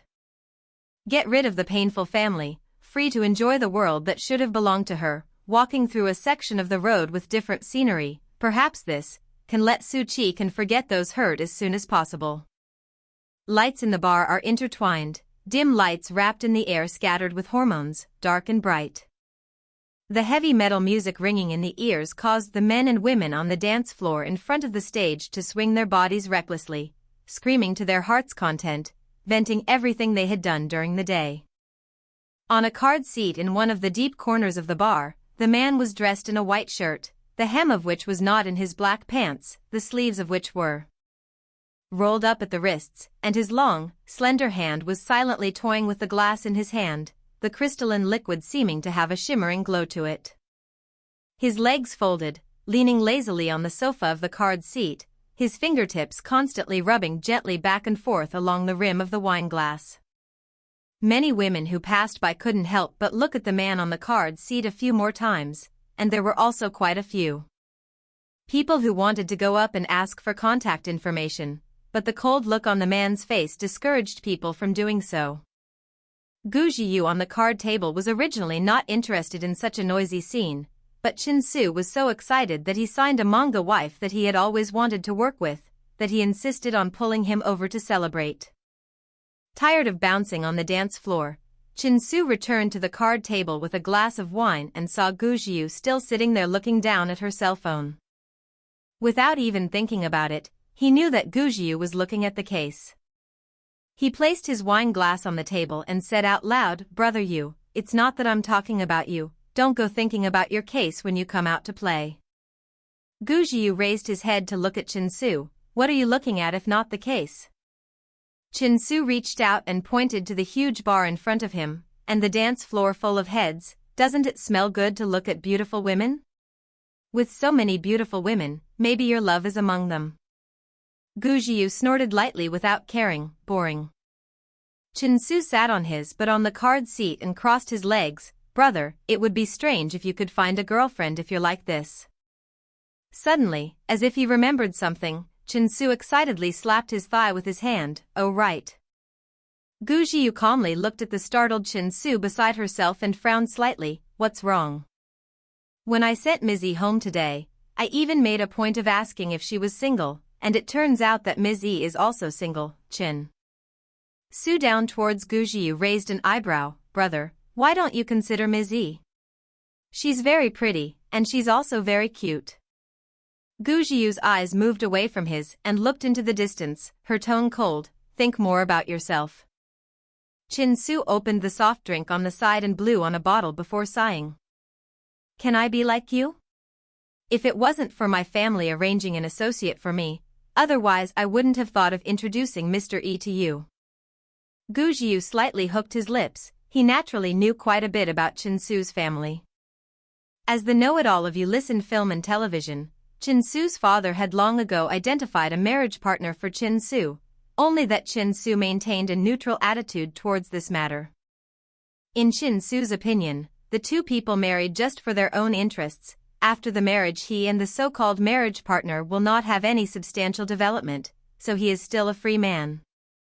So Chin-Su has never asked his father and the marriage partner to withdraw from the marriage, but to go with the flow and see what happens. Chin-Su got a little drunk and looked up at the ceiling of the bar dizzily. "Brother, why do you think you want to become a university professor when you don't care about a good company?" Gu Jiu picked up the wine glass in his hand and passed it to his mouth to take a sip, his deep vision looking elsewhere, not answering Chin-Su's question. Suddenly, his drinking motion lurched, and his gaze landed on a silhouette that was sitting in front of the bartending table. Seeing that Gu Jiu's drinking movements had been paused there, Chin-Su, who was on the side, curiously came over to Gu Jiu's side and tried to follow the man's line of sight. "Brother, what are you looking at?" The knots in Gu Jiu's throat rolled up and down lightly, and he withdrew his line of sight. "Nothing."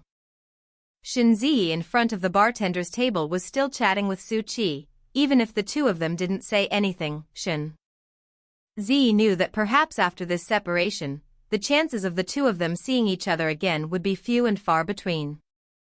Su-Chi and she almost grew up together. She also has long regarded Su-Chi as her own very important person.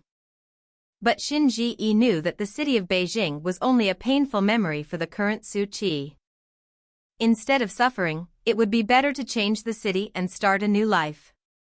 Forget the past and face the new life happily from now on.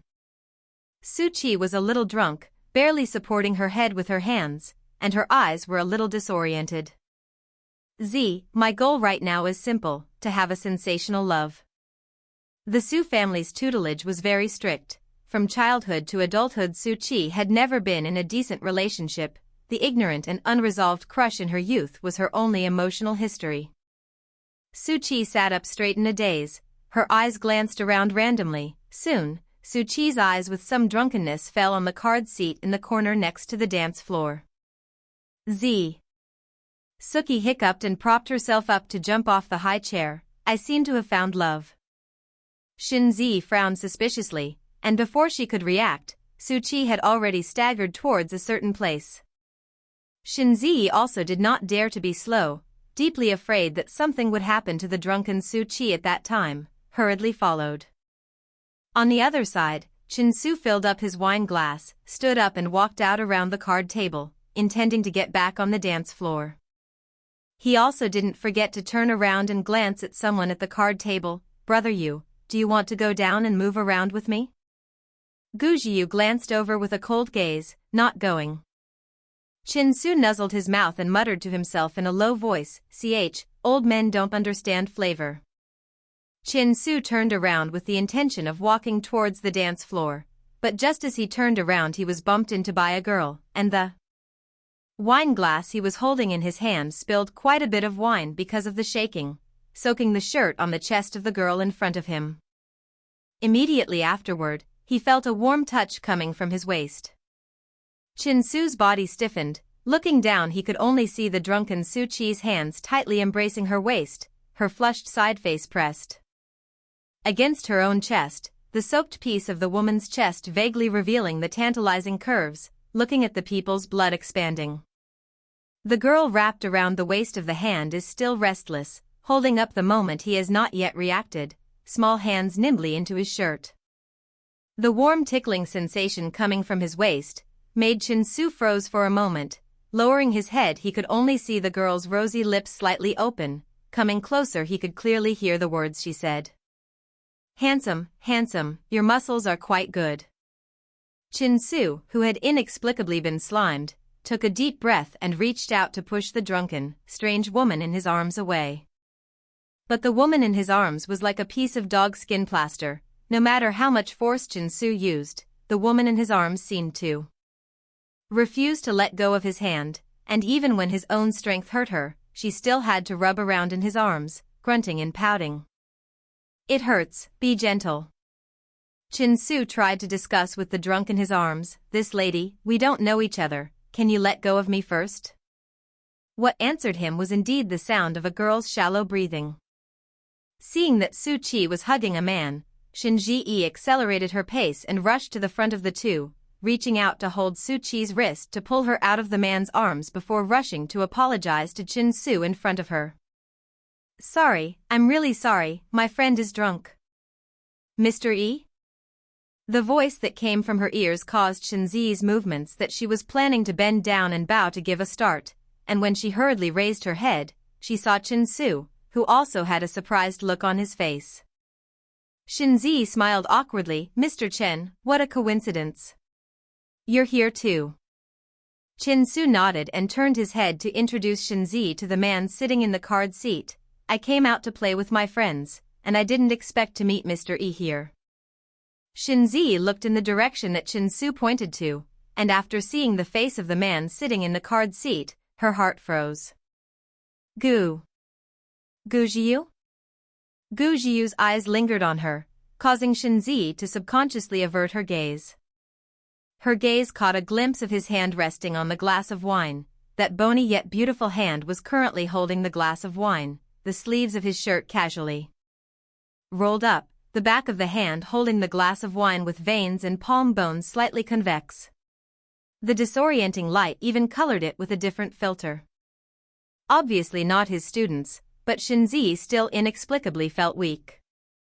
Perhaps it was because of the man's innate powerful aura that made her feel as if she was a child who had been caught by her parents. Shinzi hung her head and greeted Gu Jiu in a small voice, "Gu, Professor Gu." Chinsu on the side looked at Shinzi and then at Gu Jiu suspiciously. "Ms. E, you know my friend?" Shinzi pulled the corner of her mouth, more than knowing. Under Chinsu's curious gaze, Shinzi carefully glanced at the man's complexion. She couldn't figure out what was in the man's mind. After hesitating for a split second, Shinzi could only nod under the man's gaze. "My sister's professor." "Oh. It turns out that Brother Yu is the professor of Ms. Yi's sister, then we are also two destined to be together, Ms. E." After learning that both of them actually knew each other, Chinsu hurriedly greeted Shinji E and sat down. "Teacher E, the friend who said he wanted to introduce you to him at that time is him." Shinji E felt as if there was a small drum in her heart, and after seeing Gu Jiyu, it had been beating dong dong dong dong non-stop. She felt as if her heart was about to jump out of her chest, and she was a bit nervous as she revealed an awkward smile that wasn't polite. Chin Su turned his head and introduced Gu Jiyu. "Brother Yu, this is the one I told you about, the manga wife I've been wanting to work with. The manga she draws is especially beautiful." "Oh?" Gu Jiyu's gaze fell on her body. The girl was wearing a black slimming halter dress that outlined her beautiful figure. The hem of the dress reached her knees, revealing 2 long slender legs, black hair and red lips, beautiful and alluring to the point of being unattainable. A seemingly smiling gaze fell on the girl's body, and there was still a vague smirk in her tone. "The drawing is indeed good." Hearing the flirtation in the man's words, Shinzi's face heated up. Chapter 8. Settle down, don't move. Shinzi sat on the sofa of the card seat, feeling for the first time that she was able to live such a tormented life even in such a noisy environment as a bar. Su Qi, who was leaning on her shoulder, even though she was so drunk that her mind wasn't clear, she didn't forget to mumble, handsome guy, handsome guy." Shinzi tried to put her eyes on the dancers who were dancing vigorously on the DJ stage, but her mind was not on the stage at all, and her afterglow always wasn't glancing at the man next to her who was looking down at his case. The atmosphere of the entire card table seemed a bit awkward. Chin Su's eyes were even wandering back and forth between Shinzi and Gu Jiyu, seeing that both of them were doing their own things, and neither of them wanted to open their mouths to speak. In order to alleviate such an atmosphere, Chin Su cleared his throat, picked up the wine on the table that had not yet been drunk and passed it to Shinji Yi's front, and then filled up the glass in front of himself that had been spilled because of Su Qi just now. "Ms. Yi, just met at noon, did not expect to meet at night, see in the sake of our so destiny, drink one together?" Shinzi was too embarrassed to shirk. After all, the one in front of her was the gold master of her comic, so she could only pick up the wine glass in front of her and gestured towards Chin Su. Chin Su glanced at Gu Jiyu, who was indifferent. "Brother Yu, let's go together." Gu Jiyu raised his head and moved his eyes away from the cell phone, looking at the wine glass held in Shinzi's hand. The girl's gaze was now looking towards herself because of Chin Su's words. He could see the tension as well as the anticipation in Shinzi's gaze. Shinzi looked at the man apprehensively, and when she saw the man's lazy gaze slowly moving away from the cell phone to meet her own, she involuntarily gulped. Gu Jiyu curved her lips and reached for the wine glass on the table. The crystalline liquid in the wine glass swayed because of his movements. Shinzi's line of sight once again fell uncontrollably on the hand that was holding the wine glass at the moment. These hands, really look once, love once, look once, want to touch once. But the owner of the hand is the master she cannot provoke. Shinzi had to dismiss this not-so-serious idea. Just as she was still staring straight at the man's absolutely beautiful hands, the man's wine glass had already touched the wine glass that she was holding up at the moment. The glass made a slight collision sound, and his fingers holding the wine glass unintentionally gently brushed against Shinzi's hand, and the fleeting warmth of the touch brought Shinzi back to her senses. She subconsciously looked down at her own wine glass. Just now. His hand. When she looked up again, she only saw that Gu Jiyu had already tilted his head back and downed the wine in his glass. The sexy knot in her throat rolled up and down, and Shinzi blushed and averted her gaze. Gu Jiyu put the wine glass down and looked sideways at Shinzi, who was standing not far away with an uncomfortable face, her thin lips slightly opening. "Let's go." Shinzi's body stiffened, almost thinking her ears were hallucinating. "Ah." Gu Jiyu bent down and took the black suit that was resting on the sofa, folding it and placing it in the crook of his arm. His gaze lightly swept over the girl's cheeks that were flushed with an unnatural blush, and said, "I'll send you home." Chin Su, who was standing by the side, was almost so shocked that even his jaw almost dropped as he stared daggers at Gu Jiyu. He hadn't heard wrong, had he? Gu Jiyu, this elm brain, would actually take the initiative to send a girl home one day? Fake, this had to be fake. Chin Su shook his head, and when he came back to his senses, the three figures were long gone from the card table. He looked at the figure of the man not far away and hurriedly picked up the things on the sofa, not forgetting to check if there were any missing items. After confirming that there were no mistakes, he immediately trotted after them.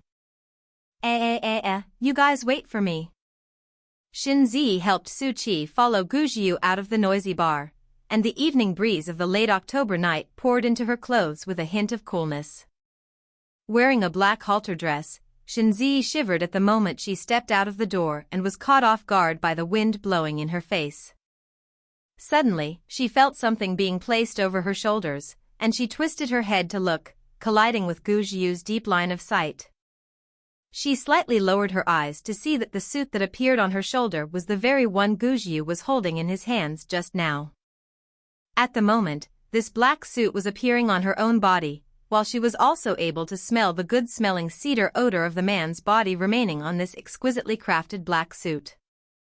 Shinzi averted her eyes in some embarrassment and gave a small voice of thanks. Gujiu cleared his throat and glanced into the distance. It's cold, don't wear so little in the future. Oh. Shinzi nodded her head obediently, looking very calm on the surface, but in reality, her heart had long been messed up into hemp. Just now what he said. Was he concerned about her? Or was it just a casual remark? But why did her heart beat so fast because of such a sentence? I say, can you two wait for me? Chin-Su, who had managed to catch up with the two of them, gasped, what's the point of walking so fast? Gujiu's cold eyes swept over his body. I'm sending them home, you want to? Chin-Su glanced at Gujiu's face and hurriedly shook his head, no, you send them. It was not easy for his brother Yu to be enlightened once in a million years. He could not be a shit-stirrer, stirring up his brother Yu's love for 10,000 years. Gujiu didn't pay any more attention to Chin-Su, and only glanced at Shinzi, then took a step toward the front. Let's go. Gujiu sent Shinzi to the door of the apartment building. Shinzi painstakingly lifted the long unconscious Suchi from the car. At this moment, Suchi was sleeping soundly with her eyes closed, and the weight of her entire body was all on Shinzi's body.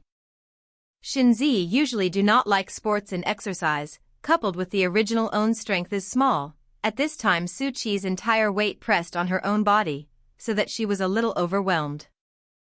She looked at the man sitting in the driver's seat for help, and after some hesitation in her mind she still chose to open her mouth. That. Gujiu turned back to her. Can you help me carry her up? I can't lift it alone. Okay.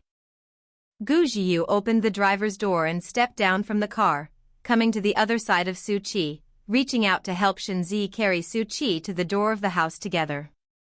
Shinzi found the key from her bag and opened the door, then pulled the drunken Suchi toward the room. After throwing Suchi on the bed, Shinji also did not forget to take off her shoes, help her cover the quilt before walking out of the room. Shinzi walked out of her room and saw Gujiu still standing at the door. She reached out and wiped the sweat on her forehead from assisting Suchi with every fiber of her being. Professor Gujiu, come in and sit down. Only then did Gujiu step through the door. Shinzi walked to the entrance hall, opened the cabinet at the entrance hall and searched for a while, then closed the cabinet. Sorry, basically no one will come to my house, so there are no men's slippers in the house, so you can just go straight in. Gujiu stood in place and didn't move, but his gaze had been following the girl's every movement. It's getting late, so I won't bother you to rest. Shinzi pursed her lips and raised her head to show a smile to the man. Professor Gu, you've come all this way, have a cup of tea before you leave. Gujiu looked down at the smile that appeared on the girl's face and finally stepped into her house. Shinzi came to the water dispenser, reached out and took the disposable paper cup that was placed on the dispenser, and received a cup of warm water for the man, before turning around and walking in the man's direction. Seeing that Gujiu was still standing in front of the living room, Shinzi hurriedly greeted Gujiu, Professor Gu, you sit on the sofa. Good. Gujiu lifted her feet and was about to walk towards the sofa, when at that moment, with a pop, the lights in the entire living room went out, plunging the living room into darkness. The sudden darkness made Shinzi, who was walking with a glass of water, lose her mind, and in a panic, her calf accidentally knocked into the leg of a chair, sending out a muffled thud. Shinzi hissed in pain, and before she could react, she lost her balance and fell toward the front. Ah! Shinzi closed her eyes and waited for herself to have a close contact with the floor, but just in the nick of time, she felt her waist being encircled by a pair of strong arms, and then she crashed into a hard and warm embrace. The water in the cup in her hand had already spilled quite a lot of water, and the paper cup was gone in her hand. Gujiyu's back hit the floor hard, causing him to let out a slight muffled grunt. The expected pain didn't come. Instead, she could occasionally feel a warm chest, and Shinzi's tightly closed eyes slowly opened with a few slight trembles. In the darkness, she could clearly hear the breathing of the man underneath her as well as the powerful heartbeat. She involuntarily gulped, surprisingly greedy to want to freeze time in this scene forever. Professor Gu. Shinzi opened her mouth in a small voice. A man's low voice came from above her head. Shinzi pursed her lips, trying to restrain the corners of her mouth that she wanted to keep raising upwards, and pretended to say softly, "I'm afraid." As she spoke, her hand also restlessly and slowly touched the side of the man's waist. Gujiyu closed his eyes helplessly when he felt the restless hand that kept wandering haphazardly around his waist. He took a deep breath and reached out to hold down the girl's restless hand that was resting on his waist, his tone carrying a strong hint of warning. Shinzi. Perhaps it was because of the black light that gave Shinzi a lot of courage. At this moment, Shinzi was still not afraid of death and responded to the man in it. In the darkness of the night, Shinzi had long since lost her previous shy demeanor, and instead was brave enough to make Gujiyu feel a little surprised. "Settle down, don't move around." The moment the man's words fell, snap sound, the original darkness of the living room at the moment returned to the appearance of the party. The blinding light shone as the two men subconsciously squinted their eyes. After a while, has adapted to the light. Shinji opened her eyes up and down turn, remembered that just now he took advantage of the power failure and do things, although the heart is a little nervous, but she is still continuing to calculate how to get up from the man's arms decently, or to find how to find a grand excuse to continue to rely on the man's arms. Gujiyu's cool voice came from the top of her head. "How long do you plan to hold her if you don't get up yet?" Shinzi's heart gave a start, immediately. She subconsciously raised her head, but her lips unintentionally brushed past the man's jaw. Shinzi froze for a moment, her entire face fluttering up in a blush, and she immediately didn't dare to slack off and climbed up from Gujiyu's body. The softness from his jaw caused Gujiyu's body to stiffen. Shinzi looked at the cup of water that had fallen from her hand at some point and scratched her head in some embarrassment. She looked at Gujiyu, who had stood up from the floor, and hurriedly turned around to act as if nothing had happened to re-enter the water fountain. "I'll repour you a cup." Gujiyu stood in place and stared at her flustered back, only to see her gelatinous snowy skin translucent with a faint rouge color. His line of sight uncontrollably fell on her exposed fragrant shoulders, and the tip of his nose seemed to be filled with the faint fragrance of the girl who had been in his arms just now. Gujiyu didn't make much of a stop. After Gujiyu left, Shinzi's excitement that she had been holding back could no longer be held down. She lay on the soft big bed, excitedly rolled over several times, mouth tightly biting the quilt, also still cannot help but want to send out a series of groundhog scream. She took her cell phone and clicked on the microblog that she hadn't logged on to for nearly half a month and sent out a series of AHS. At E1,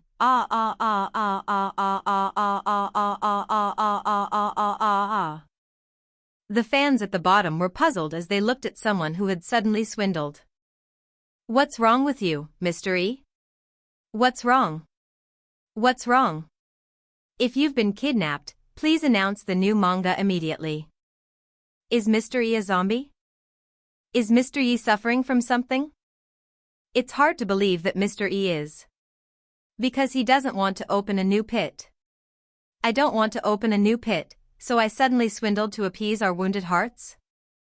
Chapter 9, I'll give you whatever Z wants to touch. The doorway of the dimly lit hotel room. Shinzi stretched out her two slender, white arms to brace herself against the door as she looked up at the man in front of her who was a good deal taller than her. Because there were no lights on, the room was dim, and she was only able to see his face through the light of the moon that spilled in through the cracks in the curtains. Gu. Shinzi opened her lips to call his name, but when her eyes met the man's, her attention was drawn to the man's eyes in front of her, and for a moment she forgot the words she hadn't finished. In the darkness, Shinzi couldn't see the emotions in the man's eyes, but she could feel that the man's eyes were like a black hole with a strong suction force, making her fall deeply into it. Her hands slowly lifted upwards, finally resting against the man's chest, whispering the man's name, Gu Jiu. The man's voice was extraordinarily seductive, and just one word hooked Shinzi's heart and mind. The distance between the two was very close, the man's burning breath sprayed in her ears, Shinzi only felt like she was electrocuted all over her body, crispy and tingly, making her legs go soft at once. The man's voice with a coaxing meaning came from her ears, Z, what do you want to say? Shinzi nervously swallowed her saliva, and the hand against the man's chest was involuntarily soft. In the night, her eyelashes fluttered slightly for a few moments, and her good-looking eyes slowly moved from the man's face to those unreadable hands, finally saying what she had always wanted to do but didn't have the chance to do. Can you give me a hand to touch? Gu Jiu let out a light laugh and passed her hand in front of Shinzi. Just want to touch your hand? Shinzi cocked her head and looked at him in disbelief, as if she didn't understand the meaning of the man's words. Gu Jiu bent down and pressed his lips against the girl's earlobe, the faint hot air he exhaled causing Shinzi's heart to race. His voice carried a gravel-rubbed huskiness, low but not hard, and a hint of coaxing with a hint of laughter. Don't want to touch something else? Shinzi, who was compelled and had already lost her mind, raised her mesmerized eyes. I want to touch you will give? Will, Gu Jiu reached out and gently stroked her lips. I'll give you whatever Z wants to touch. Ding dash. The sudden ringing of an ear-piercing bell startled Shinzi, who immediately opened her eyes, which were still drowsy. Her chest still heaving, she reached out and touched her cell phone to see that it was a call from her editor, so she pressed the answer button. Teacher E, good morning. Shinzi pinched the tip of her nose with a headache. Not good. Her beautiful dream was so thoroughly disturbed, she really cried to death. Teacher E, the organizer of the book signing next week sent you a bunch of gifts. Now it's been put in the post station in front of your neighborhood, remember to go get it. Shinzi sighed, said got it and hung up the phone. She threw the cell phone to the side, panting and looking up at the ceiling, her mind still kept floating out of the scene in the dream. Shinzi closed her eyes and took a long time to put that unspeakable image behind her. She lifted the covers and got out of bed, and after washing up, she searched around the apartment, but was unable to find Suchi's figure. In the end, her gaze landed on a sticky note that was placed on the cabinet at the entrance hall. Shinzi tore off the sticky note that was pasted on the cabinet, and on it was a very simple passage left by Suchi. Z, when you wake up and see this sticky note, I should have already boarded the plane to M country. Don't forget to think of me. Looking at the beautiful handwriting on the note, the corner of Shinzi's mouth curved. She put the note paper into the box on the side before going downstairs. Shinzi arrived at the post station at the entrance of the neighborhood, looking at the large box of gifts sent by the organizer in front of her felt a bit of a headache. She struggled to carry the box with heavy gifts into the elevator and pressed the button for the 8th floor. Before the elevator door closed, the elevator that was just about to close was pressed open again. Shinzi struggled to hold the box in front of her, and when she looked up, she saw the two men who came in. Gu Jiu and Chen Su. Shinzi silently took half a step back, sheepishly averting her eyes. Now as soon as she saw Gujiu, she would remember the dream she had yesterday. Shinzi's face flushed red, and she was even more afraid to face Gujiu. Coincidentally, when Chen Su saw Shinzi in the elevator, the whole person unexpectedly got excited. Teacher E, what a coincidence. The vain Shinji squeezed out a smile, pretending that she hadn't recognized them just now, and awkwardly laughed dryly for a few moments. What a coincidence, Mr. Chen Gu, Professor Gu. Gu Jiu's eyes fell on the large box in the girl's hands and asked, do you need help? Shinzi nodded with some embarrassment. She really couldn't hold on any longer. This box was really too heavy. The love given to her by the organizers was just too heavy, so heavy that she was somewhat unable to bear it. Shinzi felt that her hand was really about to break. The box in her hand was picked up by Gujiu, and Shinzi instantly felt a lot more relaxed. She shook her hands in the air, which were sore from carrying the boxes, and her eyes subconsciously glanced at the elevator buttons in curiosity. Except for the 8th floor button that she had just pressed, the other buttons did not light up. Shinzi raised her eyes curiously. Professor Gu, which floor are you going to? Chin-su, who was beside her, replied, the 8th floor. After saying that, Chin-su twisted his head and glanced at the elevator buttons. You also live on the 8th floor, Mr. E? What a coincidence. I didn't expect that, Teacher E, and I would actually be on the same floor. 8th floor. Shinzi then remembered that ever since she moved in, she hadn't even seen a neighbor next door. It caused her to keep thinking that this floor was only occupied by her own floor. The atmosphere in the elevator was a bit awkward, so Shinzi had to continue chatting with Chin-su to ease the awkwardness. Ah? What a coincidence. You live here too? Chin-su shook his head. I bought it before but didn't come to live here. This time I brought you over to take a look. After hearing this, Shinji nodded. No wonder she hadn't seen her neighbors even after living in for so long, so she had bought it and didn't live here. Speaking of things about this apartment, Chin-su also still felt strange. Yesterday, when he returned home, he received a call from Gu Jiu, who bluntly asked him if he had an apartment nearby, preferably in this neighborhood. Coincidentally, Chin-su remembered that he had an apartment that he hadn't even lived in since it was renovated, so he brought Gu Jiu here today. Gu Jiu, who was holding the boxes on the side, stood there without saying a word and watched the two chatting vigorously until the elevator doors opened and he helped carry the things into Shinzi's home before he turned around and followed Chin-su into the house on the side. After returning to the apartment, Shinzi watched Gu Jiu's silhouette enter a side room before closing the door behind her.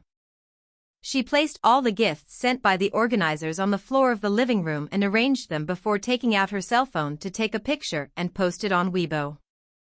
At EEE, thank you for the gifts sent by the organizers. See you next week at the book signing. I'll see you next week. I'm so excited. I'm looking forward to it. I'm not the only one who didn't get a ticket to the book signing. I'm crying my eyes out. Upstairs, you're not the only one. I didn't get them either. I hate myself for being so slow. On the other hand, Gu Jiu was sitting on the sofa in the living room. Chin-su looked at Gu Jiu with a gossipy look. Brother Yu, tell me the truth, is wanting this house for Mr. E? Gu Jiu glanced over with a chilly gaze, his tone calm. You're overthinking it. Chin-su nuzzled. Brother, you don't want a lot of good houses in the capital, but you want this shabby apartment, and you want it in this building. I don't even believe it when you say that you don't want it for Mr. E. Yesterday, he was still wondering with Gu Jiu's financial strength, even if the capital city again good house as long as he wants can easily take. But in favor of this set of some years of apartments, but after today happened to meet Shinzi, Chin-su suddenly understand Gu Jiu's doing. But someone just wouldn't admit it. Seeing that Gu Jiu didn't answer, Chin-su went further and said, Brother, if you're interested in Ms. E, I can still help you set up a match. Who knows? Someone sitting on the sofa directly diverted the topic. How much does this house cost? It's just over $1 million, but Brother Yu, if you want it only for the sake of Ms. E, I can directly send this set of house to you. In the capital city, where every inch of gold was worth its weight in gold, a small apartment like this was considered cheap, and after all, it was also a bit older. No need, Gu Jiu opened his cell phone, and in no time he waved the page in front of Chin Su's face. It's turned over. Looking at the unenlightened Gu Jiu in front of him, Chin Su was so angry that he almost got a breath stuck in his mouth. Originally, he didn't really want Gu Jiu's money. More than $1 million is not a lot of money for them, plus this apartment is not used anyway. Even if it's just given to Gu Jiu, he is willing to use it. His own words just now were just trying to get Gu Jiu's words, but he didn't expect this big brother to directly transfer the money without saying a word. No, brother, you're really transferring it? After Shinzi had sorted out all the gifts sent by the organizers, she remembered Gu Jiu next door. After hesitating for a while, Shinzi got up and went to the refrigerator, and took out the Chelsea that she had bought only yesterday from the refrigerator. 5 minutes later, Shinzi knocked on the door of her neighbor's house with a tub of washed Cheerios. Gu Jiu opened the door and saw Shinzi standing outside the door with the fruit at a glance. Meeting the man's deep eyes, Shinzi nervously swallowed. Professor Gu, I've come to deliver some fruit to you. Gu Jiu sidestepped, signaling Shinzi to come in. After Shinzi entered with the Cheerios, her eyes scanned the apartment and did not see Chin Su's figure. She turned to Gu Jiu and asked, "Is Mr. Chen not here? Looking for him for something?" Shinzi hurriedly shook her head. No. The person she had wanted to come and find was Gu Jiu. It was just that she had just heard Chin Su say that this house was his, so she had asked curiously. Just as Shinzi was calculating in her mind what reasons she should find, a man's low voice came to her ears. "He sold this house to me." Shinzi squeezed out a smile. This way. What? Listening to your tone seems to feel very lost? Shinzi raised her head, and saw a light smile in his black eyes, as if he wanted to see through her entire being. No. Shinzi was afraid that her little bit of mind would be seen through by him, so she panicked and stuffed the washed Cheerios in her hands into the man's hands, then ran back to her home as if fleeing for her life.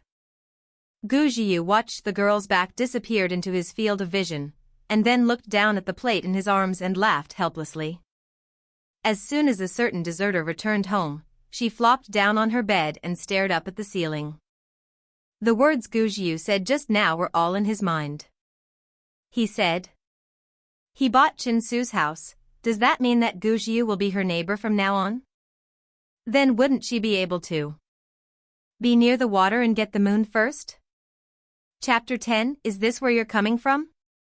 Since Shinzi's Girls Comics had caught fire on the Manga Watch platform, the physical comic books that were published along with them were also very bestsellers. Previously, Shinzi had organized some small book signings under the leadership of the comic book company, but this book signing was different. This is the first time Shinzi participated in a large book signing, so when Shinzi saw the large venue has been crowded with a large number of people, she began to feel sorry for their own hands are about to suffer. Ms. E, the editor, stood by Shinji's side, looking ahead through the background. "So many are fans who came for you, how is it? Happy?" Shinzi pulled the corners of her mouth, and for a moment she didn't know whether she should cry or laugh.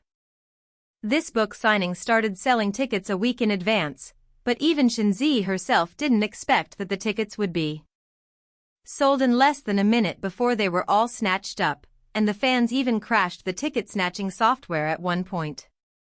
Such a heavy love let Shinji feel that if he does not properly continue to draw the new comic, it is simply let down the love of the fans for their own. Speaking of the new manga, Shinji remembered that since that day, after submitting the first sentence to the editor, he had not conceptualized the next plot for several days. It was good that the editor hadn't rushed it yet. "Mr. E, speaking of your new manga." Shinji E, who had just breathed a sigh of relief in her heart because the editor hadn't rushed the manuscript, froze in her movements. She turned towards the editor and blinked her innocent eyes as she continued to draw a big pie for the editor. "Tomorrow. I promise to give it to you tomorrow.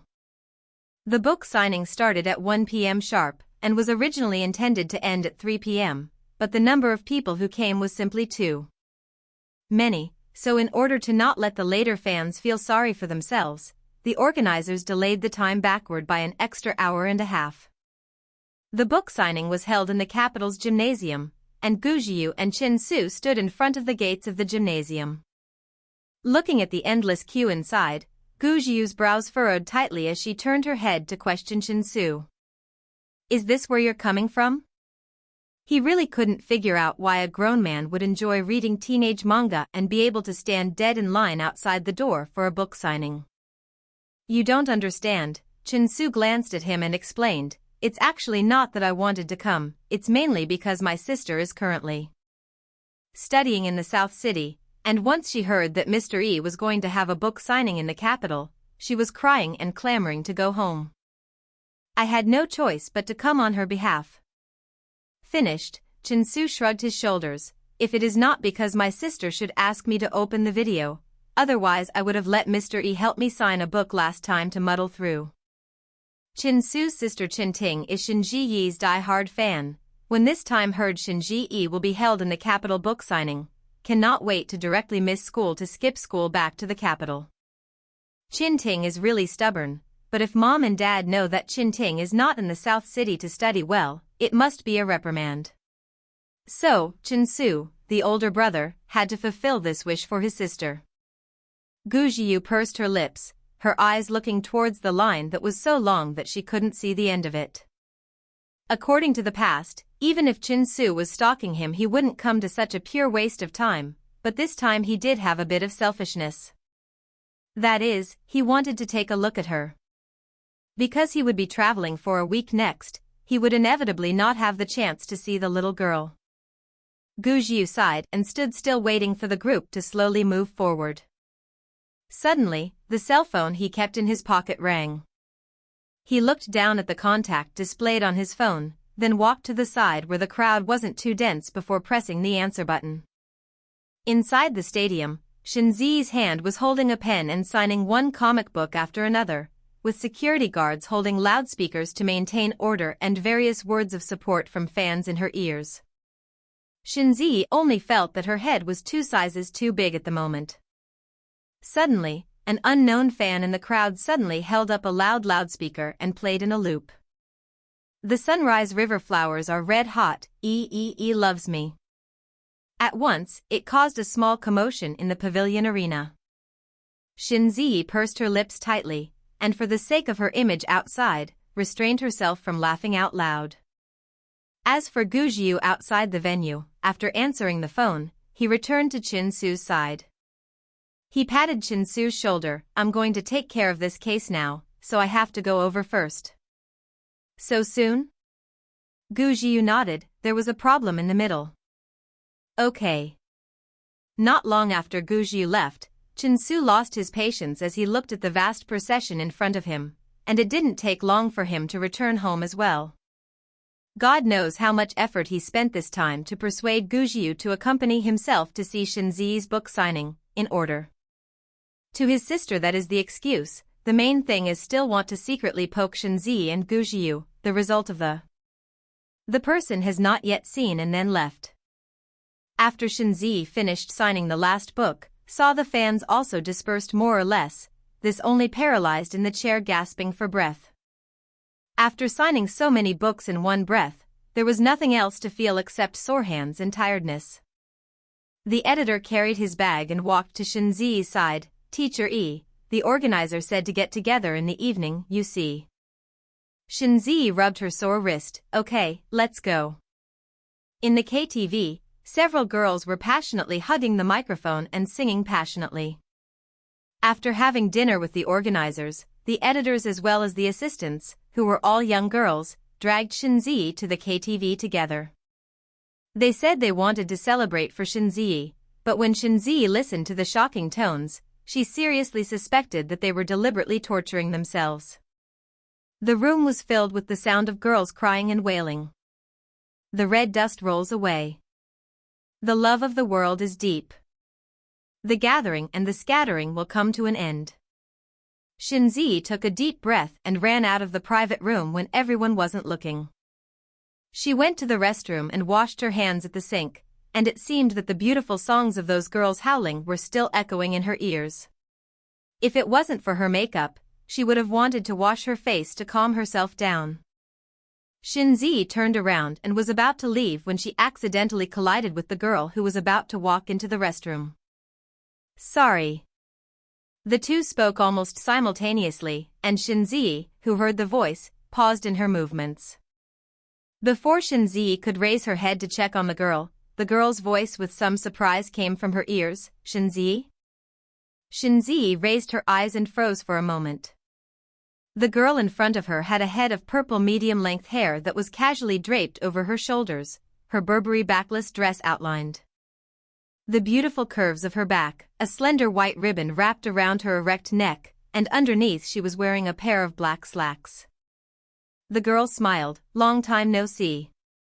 Shinzi nodded and revealed a polite smile, "Long time no see." She remembered that the girl in front of her was her college classmate, and also when Shinzi wanted to take a step to walk past her, but the girl in front of her, as if she had captured her mind, deliberately leaned to the side and blocked Shinzi's path. Shinzi raised her eyes to see the girl tilting her head. "Do you remember what my name is?" Shinzi replied, "Li Wenya." How could she not remember this name and how could she forget it? "I didn't expect you to remember my name," Li Wenya smiled, then said, "It just so happens that all the students in the class are having a get-together today. Do you want to come along?" "No, I still have things to do." Shinzi also deliberately added, "I'll leave first." After saying that, Shinzi left the bathroom bypassing Li Wenya. For her classmates from her college days, Shinzi didn't want to have any more contact with any of them, even if it was a superficial relationship she didn't want to pretend. In the past few years, she had thought that she would have forgotten those people completely, but in reality, when they appeared in front of her again, the scar hidden deep in her heart would still be vaguely painful. Leaving Li Wenya alone, she twisted her head and looked at Shinzi's back as she left. Shinzi returned to the private room. The assistants were still singing vigorously. She sat down on the sofa and took out her cell phone to see the message that Shin Mingyue had sent to her 5 minutes ago. "Shin Mingyue, sister. Did you know? Professor Gu went to your book signing." Shinzi, who saw this message, frowned. Gu Jiu went to her book signing? But she didn't seem to see the man's silhouette. If Gu Jiu had really come, then she shouldn't have failed to recognize him when he arrived in front of her. And with Gu Jiu's character, how could he have come to her book signing? Maybe Shin Mingyue and the girls were mistaken. Z? I didn't see him. Is it a mistake? Shin Mingyue, impossible. Immediately after, Shin Mingyue sent a screenshot. Shin Ji clicked on the screenshot and saw that it was from the forum of the Law School of Beijing University, and on it was a sneak peek of Gu Jiu, surrounded by the entrance of the gymnasium where she was holding a book signing. At this moment, the forum of Beijing University Law School was having a very heated discussion because of this photo. "I didn't expect Professor Gu to actually like Ms. Yi as well.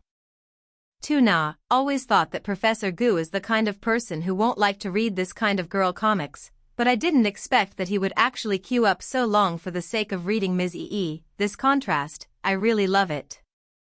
As if knowing Professor Gu's secret, curious if the owner will be assassinated by Professor Gu. "Don't you guys think Professor Gu is handsome even without a suit? Upstairs, you're not the only one."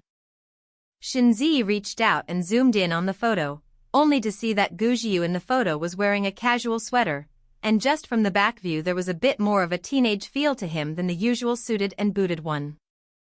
It was just a single back view, but it was still so good looking. "Z, can you save the photo and send it to me?" Shin Mingyue? Not long after, Shin Mingyue sent that photo in the screenshot to Shinzi. Shinzi ghostly pressed save picture. In the private room next door, Li Wenya pushed open the door of the private room. "Guess who I just met?" "Who?" The big guys curiously came forward, and someone even thoughtfully pressed the pause button on the music. Li Wenya looked at everyone's reaction with satisfaction and closed the door of the private room before saying, Shinzi. Shinzi? Seriously, actually ran into Shinzi? The big guys with gossipy gazes carefully glanced at the boy who was still sitting on the sofa seemingly uninterested in everything. Only to see that the boys lifted their gazes to them after hearing the 3 words Shinzi. Li Wenya sat down next to the boys and revealed a gentle smile as she continued, I told her that we're having a get-together here. And asked her if she wanted to join us, but she's still the same as before, saying that she still has something to do and left. After saying that, she sighed in mock distress, hey, what to do, people just look down on ordinary people like us. Li Wenya glanced at the face of the boy beside her. Wencheng brother, look at the beginning. Shinzi is not just ignoring you because she looks down on you. The guys on the side nodded their heads, that's right, Wencheng is at least a department grass, family conditions are also good, I really don't know what Shinzi has to be proud of. And Song Wencheng on the side converged his eyes, playing with the wine glass in his hand. Li Wenya carefully stretched out her little thumb in an attempt to hook the man's little thumb, but was deftly dodged by the man. The smile on Li Wenya's face froze, brother Wencheng.